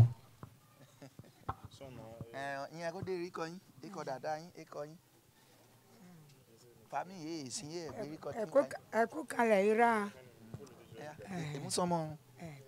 wọ́n máa di ẹ̀nẹ̀tàn jeanne ìbéèrè tẹ̀yẹ àwọn obìnrin ọ wọn àkíyàn ààyè àbẹ̀fí ni wọn á ní àkúṣe títí àkúrìn àkúfẹ́ ọlọ́run kó jẹ́ tí ìyè àbáníyàn kó jí rere fún àpò dédé agbọ́nyé àwíyọ́ hí dédé mà tìrìkà ọmọ kékeré títí di ọyì àgbàlagbà àpò àgbọ̀fẹ̀ ní ìbáṣe síjà àríwú ìbìdè ó sàn lójú àfẹ̀ní àláti wà ṣe bẹ́ẹ̀ bí ọ̀yàn kan bí máa tó ó ara ẹ̀ gbóná kó àgbẹ̀ lọ nílé ìwòsàn nísìnyí àpò àkótí dàkùnrùn kò tí ọmọ tí ń dodo torí yéé àná pupa gbogbo tí a yàn fún wa ṣàyọ àárí bẹ́ẹ̀ ní àtẹnidò tó hàn lẹ̀ á ní tí bá a kùn wọn àkóso tamá bá ní kò tí abẹ́rẹ́ òdodo àwọn èèwọ̀ abẹ́rẹ́ ọ̀fẹ́ ní abẹ́rẹ́ òdodo já bójí aláìtì àìkóyọ lọ fún rẹ̀ nù mí àrùn ayé wà lára wa tí a gbọ́ bẹ̀ tí a sáré wá ayé lọ tí a yọ wo ni fúyè hàn rè ìrúkú ajọ́ ni mà ẹsẹ̀ bóná rọ̀yàn kan ẹsẹ̀ ìkérí dánwò yé òun wà obìnrin hàn nífẹ̀ẹ́ ní yé àyàn àgbọ̀ tí a sáré ní ayọ̀ rí kàn bá ní kò tí ó wà tẹ ní àtàtẹ ló tó o mẹ yàgbọ́ ní tòótọ́ tí iwájú ọ̀yẹ́ kò rí bẹ́ẹ̀ ní ọ̀yàn kan rẹ̀ máa ìkérí ọ̀pẹ̀rẹ̀ ọ̀yàn kan ni bá ní yé òun wà obìnrin nínú ìbéèrè hàn wọn ni. Merci maman. Eche. Je vais d'abord vous expliquer un peu. Bon, elle est en train de demander que à leur entendement, quand les criaient ont gongonné, pour elle, ils avaient dit qu'il y a des agents de santé qui vont venir de loin, qui vont venir de Cotonou, pour venir prendre au moins leurs préoccupations du côté de la maladie. Et si quelqu'un souffre d'une maladie, la personne sera prise en charge. Maintenant, le papier qu'on vient de leur partager, est-ce que c'est dans le contexte de la vaccination de Covid seul ou bien au moins les maux qu'elle souffre aussi? C'est ce qu'elle demande comme sa question. Je vais la répondre. Oh son, maman était écoutez. Et que mani tana oni aye an ko wala lei. Àti pín ìwé máa prokoto ọ̀yàn pọ̀ kò líná mẹ́ ìjọba wà líre sí tí ọ̀yàn pọ̀ ẹ kó aliwu pípọ̀ ọ̀yàn ẹ kó liwu. Tí c'est vrai erikọ ẹ̀jẹ̀ erikọ kan tí kẹ̀ẹ́dún gbọ́ lára ní jánzọ́n tí bólòmínà líkàtọ̀ kẹ̀ àwọn kó lọ lé dòtó. Àní káàtì àjìyà hàn kò tí tajìyà ọ̀nì ẹ̀ ìjọba pàṣẹ rí ní ìwọ̀n ẹ kó tìrànlọ́wọ́ fún ọ ni. Màmá bójí lẹ́yìn ìwé yìí àgbẹ̀fín lálẹ́ tó jẹ́ èlíkàtì ẹ̀ nìṣẹ́ wà lé dòtó. Àrùn yé wà lára yín gbọ́ àkàbọ̀ yín tí ènìyàn ẹ kó jí lọ́fẹ̀ẹ́. Mẹ́tì ẹ̀ àpín fún alálẹ́ yìí sí yẹn. Bójá náà ṣe tán bí tọ́nìkan náà bá níwọ̀n àlejò tó ṣàn agbẹ́wé máa kàn sẹ́dọ̀ àádó tó hàn ní ìwé máa talẹ̀ yìí ká tún wọn ẹ kó yan bọ àrùn pó àyẹ kó ti ṣẹ́ fún yín tí kò sí wàhálà. Ègbọ́n ni mọ́mọ́ pọ́yàn pó dédé yìí mọ́mọ́ náà bèrè yín lọ́rùn apó kárí tí yìí wọ̀n àwí ẹ̀. Bó ṣẹ̀ ti abẹ́rẹ́ òdodo ní wá pàṣẹ yìí ó jẹ́ ọ̀nì yìí kò gbọ́ abẹ́rẹ́ fẹ́fẹ́ hàn ní pọ̀n wá àkókò fún wọn lọ́fẹ̀ẹ́ tán ná. Ègbọ́n ni torí kété tí àpín ìwé ọ̀fìn ni ọ̀nìkan wà tí abẹ́rẹ́ òkun ya mú fún àrùn covid ó jígbà méjì náà aláàtìyàn ogún ẹ̀ tó lómi hàn gún àpàtẹ̀ tí a kò tọ́ wa ro torí abẹ́rẹ́ wa tán kò tí ọ̀nì ẹ̀hán kò tí ẹbí wọn ẹbí ìjọba nítorí ìmọ̀ ní ìhùn yẹn gbowó ẹ̀ bójú ẹ̀ bẹ́ẹ̀ lọ lóyìnbó ó lè tùwọ̀n yẹn ẹ̀bẹ̀ bí kò fẹ́ bójú ó lọ tó wá tí kò tọ́ tàbí ó wà pọ̀ gúlé ẹ̀jì ó wà bàjẹ́ tẹ́jì ìjọba wa pàdánù donc ẹ máa ka yé ni yà fi pín ìwé ọ̀fìn yẹn máa jẹ́ tí ìwé máa yà pín fi sìn kó nù lọ́wọ́ yín mẹ́ná bẹ̀sẹ̀ ti lí káàtì pórókótó dání káàtì ravipu pórókótó tó ẹsẹ̀ ẹgbẹ́ wa lè do tó àtirẹ́ fọ̀ fún ni níbọ̀ nìkan lí káàtì yẹ tí ó náà wá sárùn ìjọba mọ̀ tètè náà kó àgbà ọ̀nì ènìyàn ẹ̀ bolú ẹ̀gbá ní káàtì ọwá tí ó náà járùn òmìnir lẹ́yìn yẹ gbòdo tó hàn ká tán gbígbà tí ká máa gba dọ́là lọ́wọ́ donc ẹ máa ka yé ni ìjọba kẹ pé nǹkan tí kò jẹ́ ló níbo ni mò ń ṣeun kó jọ́ ọ̀la ni ó ti ṣeun mẹ́ ẹ wà ṣeun pẹ̀lẹ́pẹ̀lẹ́ títẹ̀ wá kárọ̀yàn pọ̀ ni mẹ́ sí èkúṣẹ́ ó bọ̀ yàn Je vais en profiter pour donner quelques petits détails. Je ne sais pas si vous l'avez dit. Nous ne sommes pas venus ici parler uniquement de coronavirus, non. Nous sommes venus ici parler de toutes les maladies. Mais vous savez qu'on ne peut pas prendre 2 heures de temps et parler de toutes les maladies qui existent dans ce monde. Non. On ne peut pas prendre 2 heures de temps, 3 heures de temps et prendre chacun de vous et dire, ah, toi tu as telle maladie, lui il a telle maladie, pour ta maladie il faut ci, il faut ça. Non. Maintenant, on est ici pour parler de toutes les vaccinations qui existent. Les vaccinations de routine. Les vaccinations pour les enfants, les vaccinations pour les jeunes, les mamans, les papas et pour tout le monde, pour toutes les maladies, les vaccinations qui existent. C'est ça qu'on appelle vaccination de routine. Maintenant, on est aussi là pour parler aussi du coronavirus. Parce qu'on a tendance à oublier les habitudes qu'on nous a conseillées. On nous a dit de respecter les mesures de distanciation. On a oublié ça. Les cache-nez, on ne porte plus les cache-nez. Mais pourtant, le mal continue de sévir. Maintenant, même si on respecte ces gestes barrières, la meilleure précaution pour apprendre au moins, c'est d'aller se faire vacciner.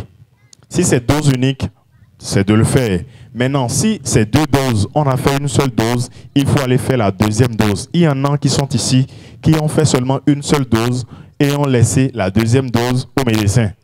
Il faut aller, c'est gratuit. Si vous avez des problèmes, allez à l'hôpital. L'hôpital, ce n'est pas un camp de... Je ne sais pas, ce n'est pas un camp militaire où quand vous allez, en même temps, on doit vous mettre dans des conditions pas possibles. Non. L'hôpital, c'est chez nous. L'hôpital, c'est chez vous. Le médecin, c'est votre frère. Le major, c'est votre enfant, c'est votre papa, c'est votre jeune frère. Alors, allez chez eux, allez à l'hôpital et posez les problèmes que vous avez. N'ayons pas peur de nous rendre à l'hôpital. Quand on a un mot de ventre, allons à l'hôpital. Quand l'enfant a des problèmes, ne restons pas à la maison pour dire on va lui donner paracétamol ou chloroquine ou Nivaquine. Non, ce n'est pas bon parce que on évite les petits frais et c'est quand ça devient criard qu'on va maintenant pour dire que le médecin doit se transformer en Jésus-Christ pour nous guérir. Ça, il n'y a pas ça. Parce que il faut un temps pour avoir certains comportements, pour avoir un certain résultat.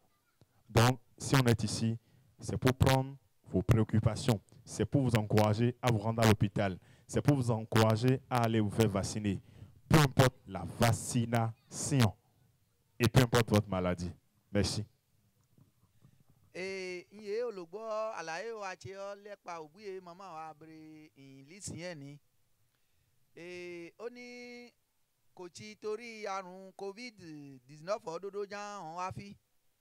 Abẹ́rẹ́ yà àgúfọ́ ọmọ kékeré hàn títí lọ́lí ọdún òbú kánná ìná ọlọ́mọ yìí wà lẹ́fùn já àgúfún ni contre attaque.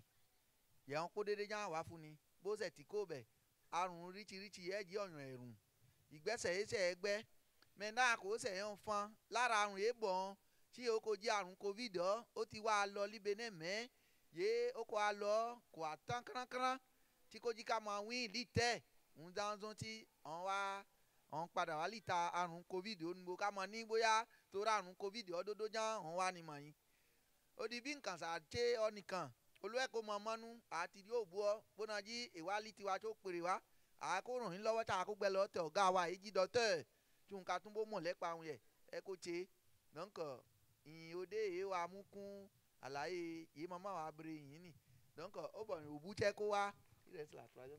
Non, on va. Maintenant, nous voulons des volontaires à qui nous allons poser des questions et leur donner de t-shirts. Si quelqu'un veut avoir le t-shirt que j'ai porté, qu'il vienne devant. Je vais lui poser une question, il répond et je lui remets le t-shirt. Ok. On est à Bani et Meru fou arrondissement Zafé. À Ouye, on va essayer en Bani Merua. Ti on Meru bi, liwaju bi on ye, ekoyon funi li ibere inya akabere wọn tolu ekra gbe láre ní iye wọn rí bí ẹ bá bèrè nǹkan nínú ohun mẹ́ta ìyá àgbẹ̀ tàpàṣẹ ọtọmọ kékeré hàn lárùn wọn títí bíbọ wọn títí ké lọlé ara wọn yá ìná ọlọ́mọ tilé fún wíwò títí lọ́kẹ́ lọ́lọ́ ọmọ bíbí ó gbélédò tó ọwọ́ ààrẹ lọ́lé ààrẹ ìyá kánná wá líta àrùn covid ohun mẹ́ta yá ṣe bí ìsìn hàn ní ìtàwọn yá àkábèrè yìí lọ́rùn yìí hàn ní. Donc on est moi nous est qu'on répondre est qu'on fou ici au ami fou et ici ibre ya kabre on meru a libezon on meru bi ka wali waju bi ti ka tẹ̀síwájú ti ka ndini a parí le ko bóyá che ni tán boyan kan répondre tó jihun ya abre lo olu e wi tó oji ni fefefe yin ka tún na be bóyá na fún réponse ndini eriran silihun ya ti e bi kò jí bẹ́ẹ̀ yẹn kó mọ̀ ni mọ̀ kò jí na dodo jẹ́ kó ní ó jí bẹ́ẹ̀ bí kò jí bẹ́ẹ̀ ké fóònù ní kò jí bẹ́ẹ̀ bó ṣe jí bẹ́ẹ̀ akó ní wíì tú lè mọ́nù tá a kó fún ọlú ẹ̀ láwù ọ̀yàn mẹ́rú mẹ́sì ẹ̀yà ọ̀nì ẹ̀ volontaire a kò ní ká fọ́ sí ọ̀nì kan mọ̀. Que la personne vienne devant. volontaire. Bon, je crois que lui, il est déjà... Bon, non, prenons la maman d'abord. Parce que c'est...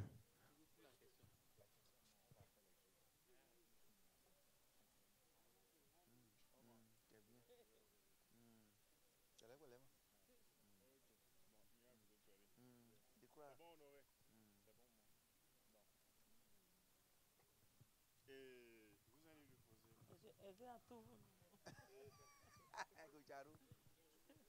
Donc, Ereti et réponse, ye maman, elle a fini libre, ya, elle a brema. Donc, vous lui posez une question, elle se présente, elle répond à la question. Si c'est la bonne réponse, je lui donne mon t-shirt. ok. Donc, maman, il calait. Et awa tana egba forti et chekeri nyako dereri ko info a dera info a nyako présenter ara info. O maman dit ton nous coin Séraphine. Maman kabole fún mi. D'accord, elle s'est présentée disant au nom de ton coin quoi? Séraphine. Elle est le deuxième village derrière le goudron. Donc applaudissez pour elle s'il vous plaît. Parce qu'elle a quitté Kabolé et Zafé. Elle s'est rendue à Zafé. Moi, je suis content de la voir ce soir ici. Maintenant, qu'est-ce que vous avez compris de ce que le major a dit? En une phrase, dites-nous ce que vous avez retenu. Bon, on est li àlàyé wọn àti lọ li cinéma et ami adrevini ekeni èkejì gbẹ kẹta gbọ ké yé wa bí ẹ ké ìyàn èmúgba nínú ẹ òkúta yìí ṣe múgba lílí wọn ewu ìfọ alóhùn afọ òbú báyìí.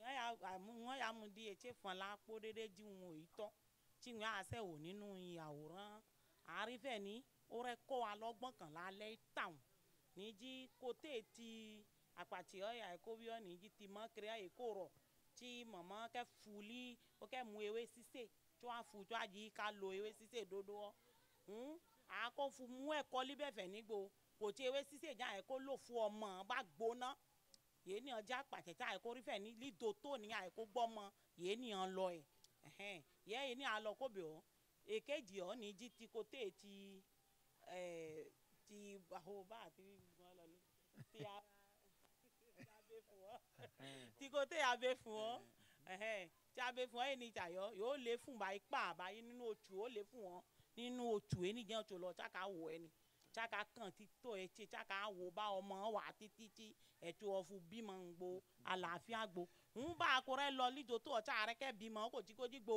àti bímọ rẹ̀ gbo àìkó tsojo fún owó yẹ àìkó san ṣàkówó bá ṣàkó nóyà ìdégbò ọmọ ṣàkó sá yé ní ọ̀pọ̀ rere wọn yà di lálẹ́ ọjí nǹkan tó fún alẹ́ kọ ṣàìkó ọ̀fun mú ẹ̀kọ́ lítẹ̀fẹ̀ ní yóò gbọ́ ọmọ tó sá lọ òkà tó mọ̀ ẹ̀ kẹ́ jẹlẹ̀ lílé ọ̀rọ̀ òkòtọ́ mọ̀ ọ̀rọ̀ ń ní akẹ́jì òyìnbí bọ̀ akẹ́mú ọ̀rìnà ọlọ́mọ tó di oṣùbù ẹ̀ tí àrẹ́rẹ́ wá lí dòtó wọn yà kọ́ lápàtì ọ́ àrẹ́rẹ́ wá lí tẹ́ẹ̀lì kejì wọ́ ń yé àmúnú ìyá àbágbà àríngbò ẹ̀ àgbò ọkùngbò merci vraiment on nous vaccine encore la maman mademoiselle Tomicoin parce qu'elle a ramassé 2 chapitres. Le premier chapitre sur la maladie des enfants et le deuxième sur la grossesse jusqu'à l'accouchement. Vraiment, elle a tout détaillé, dirait. Et il y a maman, oui, ndini au padé, il y a adrevini abiko padé.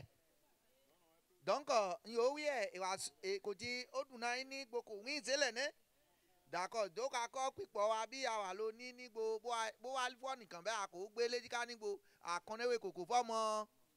Tí bó ṣe já àlé fún wọn ká tún ká mọ mé fún wọn pamọ́ torí ẹ̀fún kẹ̀ lọ́nú ẹ̀bọ alóde ni àbí tí bá ṣe bímọ tán ká mọ ní gbogbo yá ọmọ èmi sìn owó èèbọ̀ lọ́hùn pò ní ìgbẹ́wálérò tóbi ká gbọ́mọ tí ká sá àkókò ṣe bẹ́ẹ̀ ní. D'accord, sinon vraiment elle a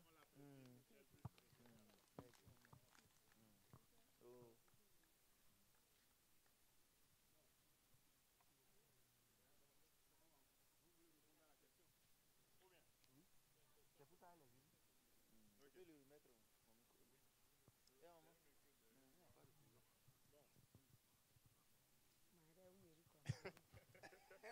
Oui, elle demande si elle va se présenter encore. Non, on connaît déjà le nom. Écoutez, nínú ìgbóhùn Non, yìí. C'est la question, je lui pose directement. Il faut lui dire ça. Et non, genre, elle attend, je lui pose la question.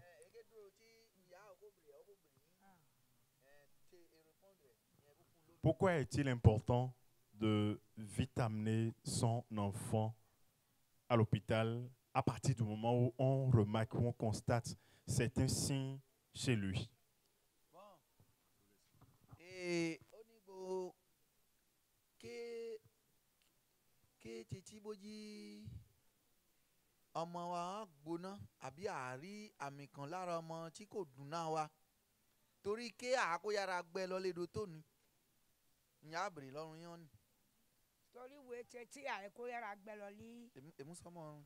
torí ìwé tẹ ṣáláàtì ọgbẹ ọmọ èyí lọ ní dòtó ọ torí bójú àyára táyàrá kúnrẹ́ dòdòtó ọmọ yìí ni ẹ̀kóyára rí ìgbàlà ẹ̀ rí bẹ́ẹ̀ bójú ayọ̀ yára tá gbẹ́ ẹ lọ bójú àṣẹ ààrẹ gẹ́gẹ́gẹ́dẹ́ tó wá jí owó ní àṣẹ ni mà ìyẹn àbọ̀ lẹ́yìn owó ọ̀kẹ́tọ́ àṣàrò báná sáré ọ kẹ̀tọ́ bá rohun ètò tí àláti ọbójú ọmọ gbóná àláti ọkùnrin tó ilé ìdòtó ọjọ́ ní ilé ìwòsàn jọ́ni. Ok, oui, elle a bien répondu. Àbí bá ṣe rí gbà ó ní torí ọmọ kó rí gbàlà ján tètè bójú ọmọ àgbóná àkóyára àwọn tó lè do tó yìí ká gbọ́ ọmọ lọ torí ká gbà á là ká máa nígbò owó ṣe. Elle dit c'est pour sauver l'enfant qui fait que si l'enfant on constate sur l'enfant que l'enfant est en train de développer un signe qui ne nous convient pas, il faut l'amener vite à l'hôpital pour le sauver. Que de ne pas regarder que peut-être je n'ai pas l'argent et je vais rester à la maison pour compliquer la vie à l'enfant. Oui. Celle-ci, on va l'obliger à porter le t-shirt devant nous. Donc, maman, il y a un peu de baou, il y a un peu de baou, il choju ọ̀gá wọn bí. Ẹgbẹ́ ticket ọ̀fun. Et quoi pour maman?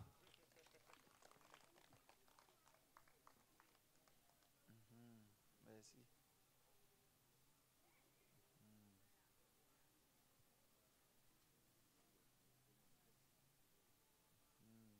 Ok, c'est joli. Ok, merci maman.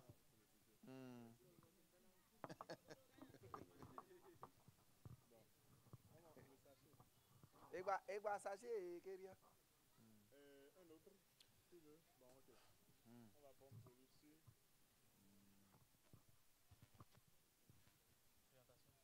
Oui? Akwemli Gervais Agro Makabole. Gervais Agro Gervais. Citez-nous deux vaccins du coronavirus que vous connaissez. Deux vaccins, le nom. Le nom du vaccin. Le nom de deux vaccins. Rapprochez-vous un peu du major là-bas. Tu as compris ce qu'ils ont dit? Wako dere eriko abre coronavirus ya gwa lo. Wako dere eriko méjì fini kai. Bon, je ne sais pas. Je sais qu'il y a pour la Chine, il y a pour les États-Unis. Non.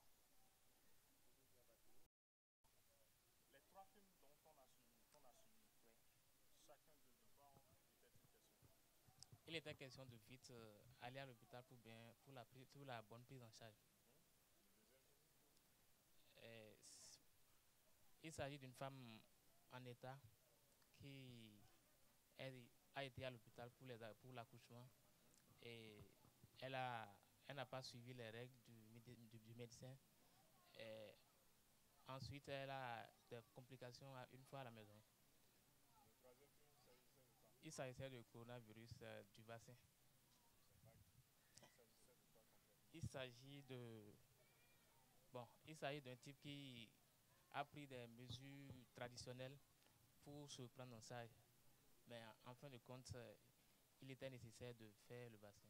Alors pourquoi est-ce qu'il est important qu'une femme qui vient juste d'accoucher doit respecter les prescriptions du médecin? Pourquoi est-ce que c'est important? Il est vraiment important qu'une femme enceinte... À la haute voix. Et moi, quand nous abré loli, on lit pas, àfudére wa àwọn ẹ̀ ní quoi. Il est important qu'une femme qui vient d'accoucher, disons un nourrisson, de rester à l'hôpital pour les suivis, juste pour ne pas avoir de complications, et comme le cas de la vidéo que nous avons suivie. Il a raison. Non. Et comme c'est en français, on peut aller en vernaculaire au moins pour la dernière question. Abreli Ken ke Tetiboji Olobrion bimon le doto. En ko gbe le doto fún ọjọ́ méjì tán ká lọlé tí yé mama doto han wi a ko nigba lite tán ká mọ te e o lile fara nigbo tó fara mi tí mo lọ. Donc e ko wi leader cha che ke gbo ti boji iye awi li tele oni yẹn kó wí bí kò tẹ̀ pàdé ẹ̀ yẹn kó ní kò tí bẹ́ẹ̀. Báni ra ọ̀nà ìbímọ láti ọgbẹ́ nílé ìwòsàn fọ́jọ́ méjì torí ká mójútó ká ṣe suivi ká mójútó ojí kó máa di wò mọ́ ní mojú wa sálọ lílé. Ó jí bẹ́ẹ̀ àbí kò jí bẹ́ẹ̀? Ó jọba ní orun takùn yín ó jí bẹ́ẹ̀ àbí kò jí bẹ́ẹ̀? Merci ẹ kó jẹ fún yín. Donc ká gbà wọ́ fún ni ká gbẹ fún ni ìyẹn wí ni mà kó mọ̀ dọ̀la yìí kó jí ọ̀nìyàn àti dìbò sí láwìn ara mọ̀. Merci.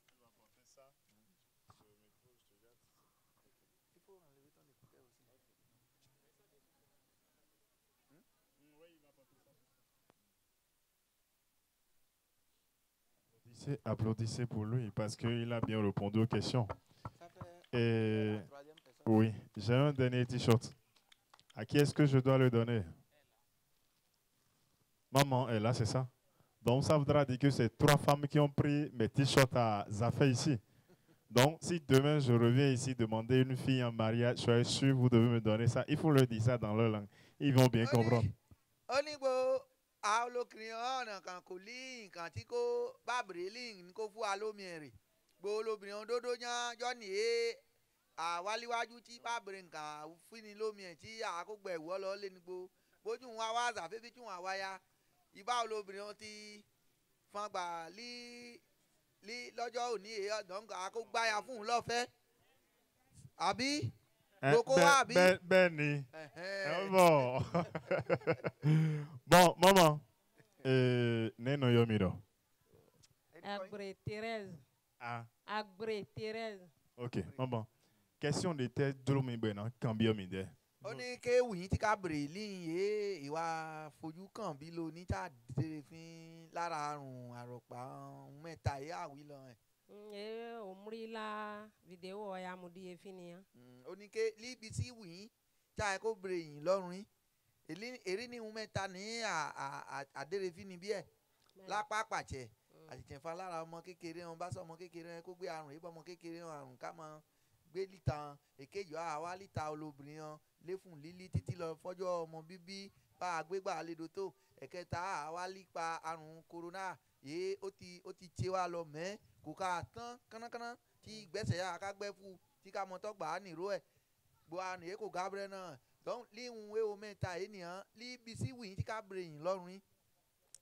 Omrila ìbéèrè mẹ́ta ènìyàn àpàṣẹ ọ ní yìí kò gú abẹ́rẹ́ yìí àáwí yìí ó yẹ tí kò kẹ́ gu tí kò máa fa ìṣòro fún wa.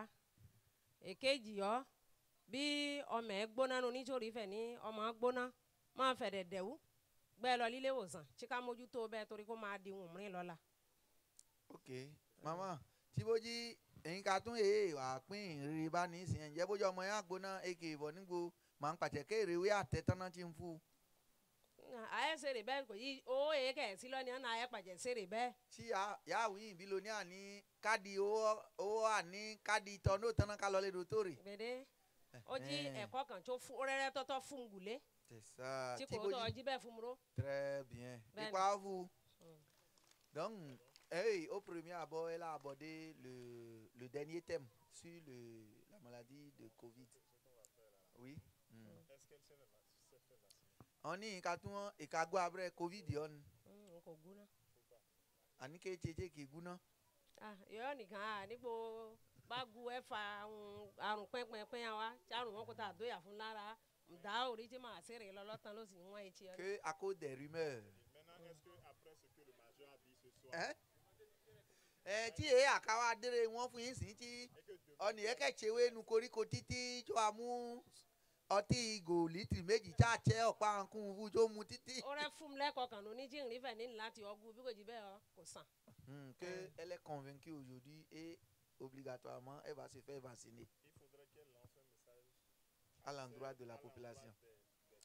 Donc ọ̀nì gbòbé li ohun kan ìyìnrere kan ẹ pín gbọ́ nìyé kò gún náà gbóní ìyá àwí fi ń bí lóní bá wà fún ìgbà ní engagement yìí sàpran tí yẹn kó lọ gbẹ́sẹ̀ ìdádí ìwà nígbò lóní ìwà tàlébà ní ibi ìwà ríran sí lé wọn lóní ẹ̀ ìyẹn wà lọ tètè hàn tí wà lọ mẹ́ẹ̀tì lọ́la ìyẹn kó yan wà lè do tó tí màá ń jogó ládòrè kò mà ṣe kí wàá bẹ̀ tí màá ń gún fún nǹkan náà kò ṣe.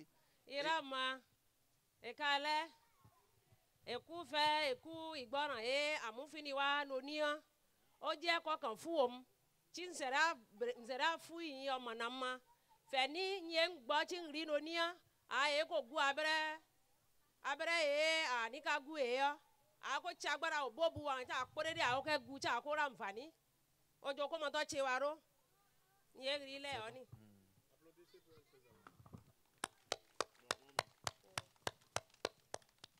Elle est pour question de beau. Ceci après ceci. ọ̀nà ó bọ ìbéèrè kan tí àgùntàn bèrè ó mẹ́ kó jí ẹgbẹ́ ti wẹ ẹnu wọn tán pa.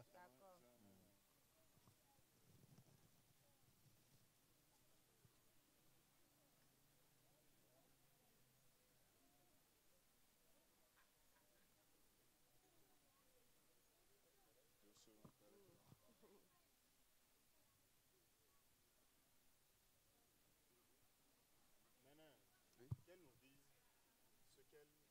quelles sont ses impressions après cette soirée, tout ce qu'on a dit,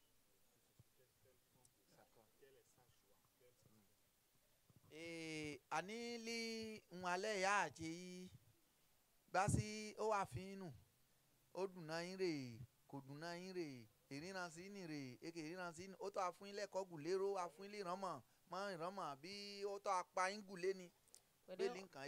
ó dùn náà tàwọn lálẹ́ yìí tí ó rẹ̀ wọ̀ nínú ẹran ara ń bá nígẹ́bẹ́ jí kòrò ẹ̀ tá gbẹ lọ́dọ̀ tó tá gbọ́ abẹ́rẹ́ fẹ́ tsarun yá tiẹ̀ ọ́ tán ibà yìí lálẹ́ yọ wọ̀ nínú ẹran ara mọ́ni tó rẹ̀ fún mi lẹ́kọ̀ọ́ kan tí mo yọ fún ọmọ náà bẹ́ẹ̀. C'est ça.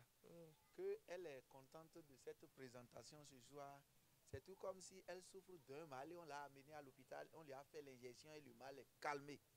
Et ça l'aide encore à partager avec ses pairs en communauté ce qu'elle a écouté ici. Merci beaucoup. Bon, maman, écoutez. Merci beaucoup. C'est écoute nao, écoute fait. Ó sàn ètè écoute kalẹ̀ gbọ́ ni écoute ebi écoute sùúrù. Àríyìn yé ọ̀nì òbóbu àjọ lé tábà ti ṣe títí lásìkò aago mẹ́rù náà dá ẹ̀ torá ní bóyá ní láago méje bóyá olùmíràn ẹ̀ kó a gbàgbé yakuna aago mẹ́rù àwa ní títí ẹsẹ̀ ṣe èkúṣẹ́ èkú fẹ́ àtàn lẹ́kọ́ pẹ̀lẹ́ bon àparí lẹ́kọ́ pẹ̀lẹ́pẹ̀lẹ́ ọlọ́yẹ kó sẹ̀ ṣe àkàṣe tán láyọ̀. Je ne sais pas s'il y a encore des choses. Non. Alors, chers amis, merci beaucoup pour votre présence. Merci d'avoir entendu notre appel et d'être resté ici avec nous du début jusqu'à la fin. Ça nous a fait plaisir de vous avoir à nos côtés parce que quand on était venu à Zafé ou quand on était là depuis 17h, si vous n'étiez pas venu ici, cette soirée n'aurait pas avoir lieu. Alors nous vous disons merci. Nous disons merci à notre très cher major qui, malgré ses occupations, a pu trouver, je ne sais pas, un temps pour nous consacrer, pour vous consacrer, parce que on a notre métier, mais quand on n'a pas de l'amour pour ce qu'on fait, on ne peut pas accepter, poser, et, je ne sais pas, un tel acte comme ce que le major vient de poser. Alors je vous prie d'applaudir pour le major, pour tout ce qu'il nous a appris ce soir. Je vous prie également d'applaudir pour vous-même, vous qui êtes restés ici jusqu'à la fin. Merci beaucoup à tous ceux qui ont posé des questions. Merci beaucoup à tous ceux qui ont partagé ne sais pas, ce qu'ils vivent avec eux, et ce qu'ils vivent chez eux avec nous, ceux qui ont répondu à nos questions, même si c'est majoritairement des femmes qui ont pris mes t-shirts. Je vous aime, nous vous aimons et nous vous demandons de partager ce que vous avez retenu ici ce soir avec les gens qui sont avec vous, avec votre entourage, pour que ceux qui ne sont pas encore fait vacciner, qu'ils aillent à l'hôpital se faire vacciner. C'est la meilleure solution pour lutter contre le coronavirus. L'alcool, les tisanes, tout ce que vous savez là, ça ne guérit pas. Les gestes barrières, oui, c'est une précaution. Mais la précaution la plus sûre, c'est la vaccination. Les gens vous disent ou vous diront que on meurt. C'est faux. Moi, je l'ai fait. Le major l'a fait. Des médecins l'ont fait. Notre président l'a fait. Il y a pas mal de personnes qui sont ici à Glasgow, à Zafé, qui l'ont fait, mais pourtant sont toujours vivants. Alors, chez moi je suis marié. Chez moi, on dit, donc, moi, je vous rassure, allez vous faire vacciner et rien ne vous arrivera. Mais, si vous vous rendez à l'hôpital, si vous avez des problèmes de santé, évoquez-les. Dites aux médecins, ah, j'ai tel problème de santé. Et c'est en fonction de ça, si on doit vous faire le vaccin en même temps, ou vous traitez d'abord le médecin ou les médecins vous le diront. Merci beaucoup. Merci au major. Merci à tout un chacun de nous. Merci, monsieur. Tel que j'ai commencé au début, au nom de l'arrondissement des affaires, au nom de mon médecin-chef, au nom de notre chef d'arrondissement, monsieur Crespin Empêché, nous vous remercions aussi. Vous allez faire un bon retour à la destination. Merci. Et Iraman. Eku kale eku ijokole egwoni eche ekoru iba ologbo wiye afọ gugu toboro a dabo le ko li nya pe ti meru ti wa di àsìkò ye donc nya wi fi ni bi e ti li ewo afọ àpàchẹ lita ọmọ kékeré han ina ọmọ kékeré ọmọ Ọlọ́run wọn ni ọmọ kékeré han kò mọ nǹkan boji nǹkan àti ọmọ kékeré lita nigbo ma wojú ẹ ẹ wá fa ìṣòro ọmọ ìṣẹ̀ríbá ọmọ ṣàrò orí sí lónìí ẹ̀ tọ́nà òṣèwọ́ ọmọ òbú títí ìṣẹ̀ríbá àṣẹwà sí lónìí tí ọmọ ẹ̀ bò náà wò tán sí tó na ó parí iléèwé iṣẹ́ ọkà tún ọ̀jẹ̀ ẹ̀ wá jẹ́ ọ̀nì ẹ̀ kó à sáré títí otolúwèrè tọ́ ni ọkọ̀ àríṣẹ́ ni donc ọmọ jẹ́ nǹkan tá a ká pojúmọ́ bó kò tọ́jú ẹ̀ láàárọ̀ bá ilé kò yàn ṣe fẹ́ tó jẹ. èkejì ìná ọlọ́mọ bójá lẹ́fùn ká máa mú èfùn pamọ́ bí ọkọ lí kó ran aya lọ́wọ́ bá ọkọ kò sẹ̀nà ríṣàyà rí torí bá ní ká gbé péré àní ká ṣe mọ́ ni torí ọkọ láya àwọn yédùn tó bẹ́ẹ̀ náà ayé bí ẹ̀ kò sí tí kankan àmọ́ donc bó lobìnrin ọ̀chá náà léfùn tí ọkọ kò náà lí ká gbẹ́ sùúrù dábọ́ bó wà léfùn akẹ́kànnú torí bójú kanú ọmọ bó bí wù bá ọmọ ẹ kó dòyà fẹ́ títí fọ́dún mẹ́rú ni ẹ kó yánrántí ẹ kó àsọkún líre kàn jáǹtẹ̀ mọ̀ ní bóyá nǹkan náà ṣe é ní gbogbo àlejò tó pèrè ká kọ paráfẹ́ torí ká múnú ẹ dùn ló mọ̀ ní bóyá àkògbẹ́ wá tá a kò tuntun ẹ donc bójú léfùn akẹ́kànnú inú dúdú náà fún gba ní èfùn títí lọ lọ́jọ́ ọmọ bíbí ẹ̀ tí ọmọ ká tún gbẹ̀sẹ̀ jọ́ ọmọ sùúrù donc ìjàre tí bẹ́ẹ̀ léfùn wọn ìyìn gbẹ́sẹ̀ èèyàn kó gbẹ́ bó léfùn lótú bá màmá yé wa fún bí tètè ẹ̀ màmá tó nǹkan ẹ̀ lótú àpàṣẹ bó léfùn oṣù èkejì yé tẹ̀bẹ̀ yìí lọ lédo tó ní oṣù ẹ̀kínrin líte fún ẹ̀ yìí lọ oṣù ẹ̀kẹrù yìí lọ títí ẹ̀ wá lótú mẹ́sàn-án tẹ̀ fún bímọ donc wọ́n kẹ́ ẹ̀ rí ní ìṣòro kù sí bẹ́sẹ̀ bímọ lédo tó bí ìnà ọkọ yín han ni àló ìnà rẹ̀ yín han àló ìjà yín kàn tó na tì náà yín wá tí ó ní gbo ike ẹ̀dọ̀ fún sáífàmù ní kò jọ ní ká lọ lè dọ̀ nígbò èjọ́ ká tì náà àní bọ́ òní kò pẹ́ ọ̀la kẹ̀ pẹ́ mọ̀ bọ́jọ́ òbúyè kò ti pẹ́ ọjọ́ ọ̀la ìlà ẹ̀ kò pẹ́ torí ara àǹfààní ara wa ní í ṣe tí òfin hàn nígbò ká dó tí ká rí bá ìná ọlọ́mọ ara ẹ̀ kó yágbà tí ọmọ ká tún gbó ká mọ alọ́lé tán ibà òyìnbó abo ọmọ máa wà yé àrílí sinimá líbìsì yẹn kó ají bẹ́ẹ̀ fi ni ọlọ́run kò sẹ̀jẹ́ sí kó wá bẹ́ẹ̀ mẹ̀sì líkòtè covid ọ̀ka tún àti ṣàlàyé ẹ̀ ǹsẹ̀dì ní ìyàn àwí bí lálẹ́ bọ́ nìkan ti gú Pfizer ọ́ gbà méjì náà àgbé ọ nìkan àgú òbú tó gbòbú tí abẹ́rẹ́ wa tán abẹ́rẹ́ ọ̀sẹ̀ ti wá bóná jẹ́ ọ̀nì èkó náà rí tíkẹ́ àfúùsì hàn tí olú ẹ̀ ní ó wá tó ti ṣàlàyé ṣàwò rẹ́jísì wa àìkógun fún kò sí wàhálà torí àrùn wọn yóò náà lọ tán àtàgbọ́sẹ́dó lílo òyìnbó ló ti làárọ̀ àwọn bí akẹ́ lọ lílo òyìnbó àmọ́ ọ̀nì ẹjọ́ gan náà nù bá lọ dandan akórẹ́wá líbe náà bá rẹ́wá yìí àti kó àrùn wọn ṣáà kó mọ̀ ọ̀yàn àwọn sàlọ́ Kòtónù àsàlọ́ lọ́jà ṣáà àpàràgbò tàdí lọ́jà àgbàlá àfarara ní báyìí dọ́nkàn ìjàre ọlọ́run kò sẹ̀jẹ́ tí tìrìnkàn kó tó abániró ìgbọ́ni láyọ̀ jẹ́ kó jẹ́ nǹkan tún egésẹ̀ padà lọ lé láyọ̀ tí yẹn kó bá lé láyọ̀ tí yẹn àwí bí ẹ kó jẹ́ tíṣe tá a kó jàǹfààní ọmọ tá a kó jàǹfààní aya tí jàǹfààní ọkọ ṣọlọ́ yẹn kó fún alátọ́ tí páàkì ọ ẹ kó bá ní rere àfọ àwọn kan tí wọ́n ọrùn dídì ọ yà á tán lóní ẹ̀ àkó tán lí rere tá a kó sẹ̀ parí ẹ̀ lí rere mẹ́sì ètè èkúchẹ́ ìkóru